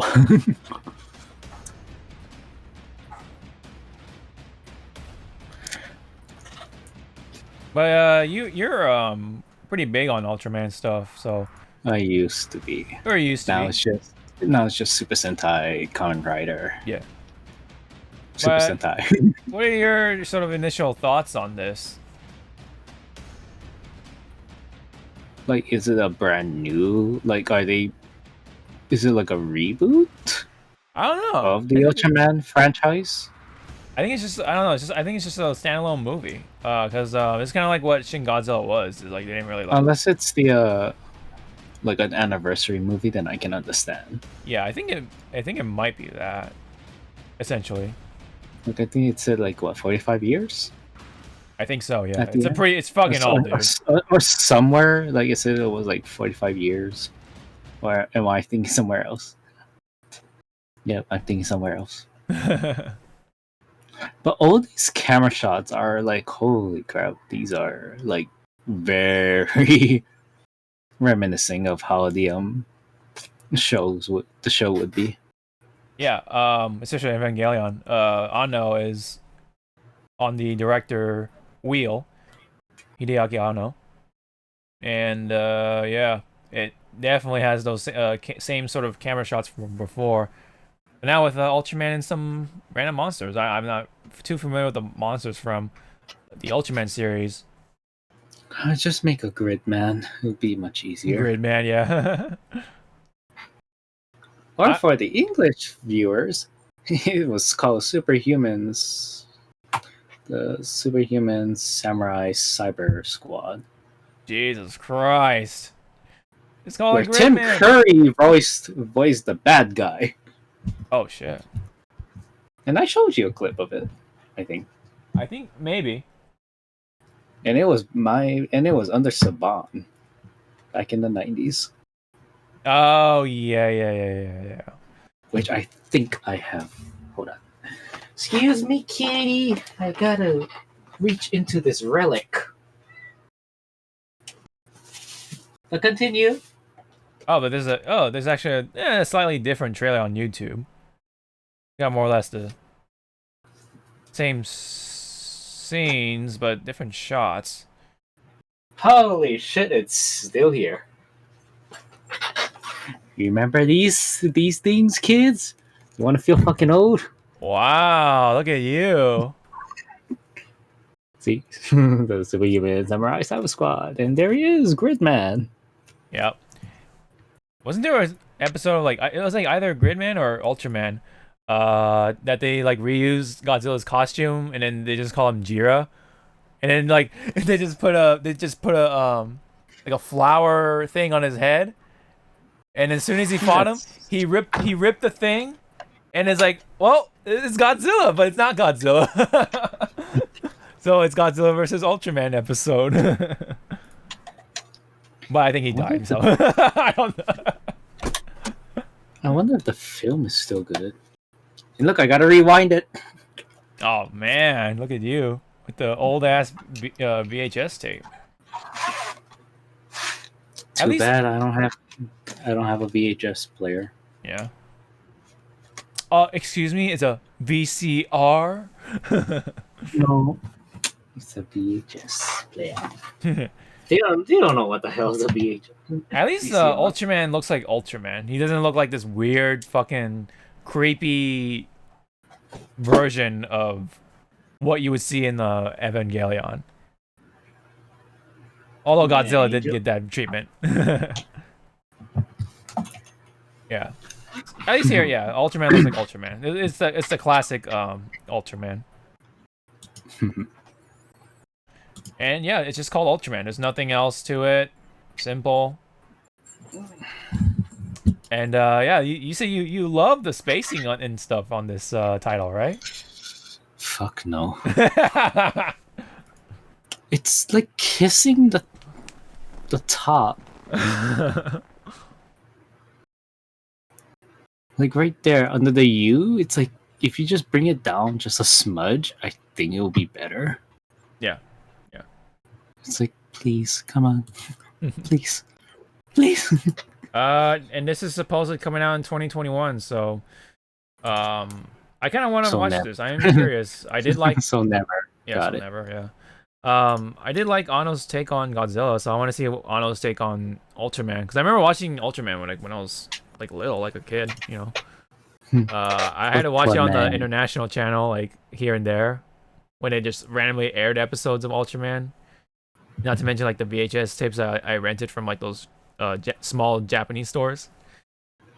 That was like my source of Japanese material at the time.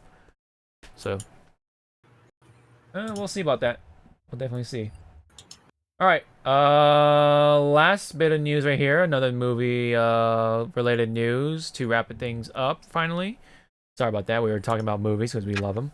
But anyway, Morbius. Remember that thing for Marvel? Yeah, it got delayed. Oh no! Oh dear! For the second time, it says for January 2022. Yep. Any thoughts or feelings about Morbius? Morbius. At least his movie was being made and almost finished more than that Gambit movie. The what movie? Gambit. Oh, Gambit movie. I think it's a Ganon movie. I'm like, what? They're making a movie about Ganondorf? Like, what? No, not Ganondorf. No one likes Ganondorf. Only a sick fuck likes Ganondorf. What do you mean? What do you mean? Well, anywho, it got delayed to 2022, January 21st to be exact. Probably by then, the pandemic maybe should be, hopefully mostly away, but we'll see about that. Not gonna hold my breath on that or anything. But I think honestly, this is a movie I'll watch in my home. Like if they're streaming this, I'll definitely watch it in my house. If I'm gonna be TBH, Nah, you'll watch it at theaters. At theaters near you. Near me, yeah, only near me. You're gonna pay $300 to AMC. I am the movie. I am the theater. Oh, so you let anyone in? You walked into that, and I saw my opportunity. I was like, and yeah, yeah, you got me there. You got me there. All right. So that's it. Was there anything else you wanted to throw in before we sign off for today? Let's check Twitter. Check Twitter.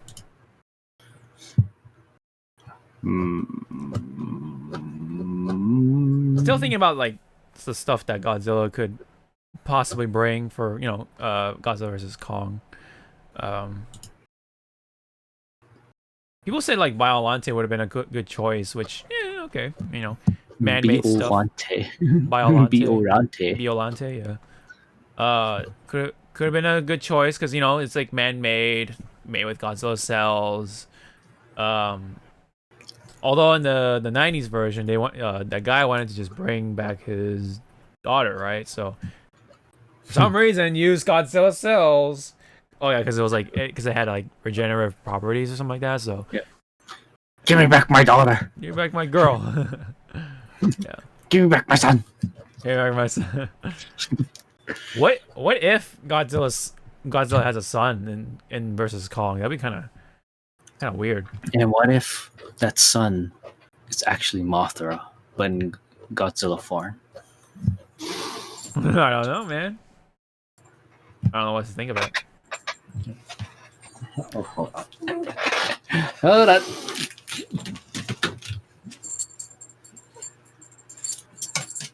Oh boy. Oh boy. I saw that. You totally did not throw your cat from your shelf to your bed. No, I walked and dropped.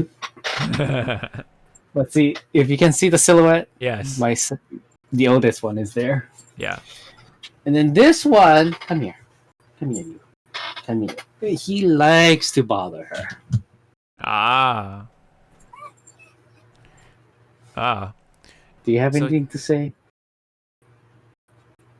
Can I go back now? I know. It's like, I want to play with my sister. It's like, no, yeah. No, she doesn't like you. Yeah, she's trying to soak in the sun, looks like. The sunlight. Oh. Whatever there's left of the sunlight, that is. And then we have this baby over here crying. Where is she? Oh, I see. Mochi! Oh. Oh, I see the tail waggling. Come here. Come here, I got to speak with you. Yes! Oh. Pet your head. Oh, it's pet time. Alright, well, I think yeah, that's definitely it. Again, we'll be back next week. So that means we'll be a little lighter on news of things, but we'll, we want to be a little more consistent. Want to make these a little shorter, just to that way it won't be as a bit of a burden in one session. So we'll try. Unless we go off tangents. Go off tangents, which we will. Yeah. So yeah, again, if we have something to talk about, we'll talk about it then. And so yep, thank you guys so much for tuning in for the 125th episode of the Hypecast. We all really appreciate it, guys. And so yeah, we'll be back next week. So until then, we'll see you next time. Bye. Say bye. Oh, look at her sleep. Like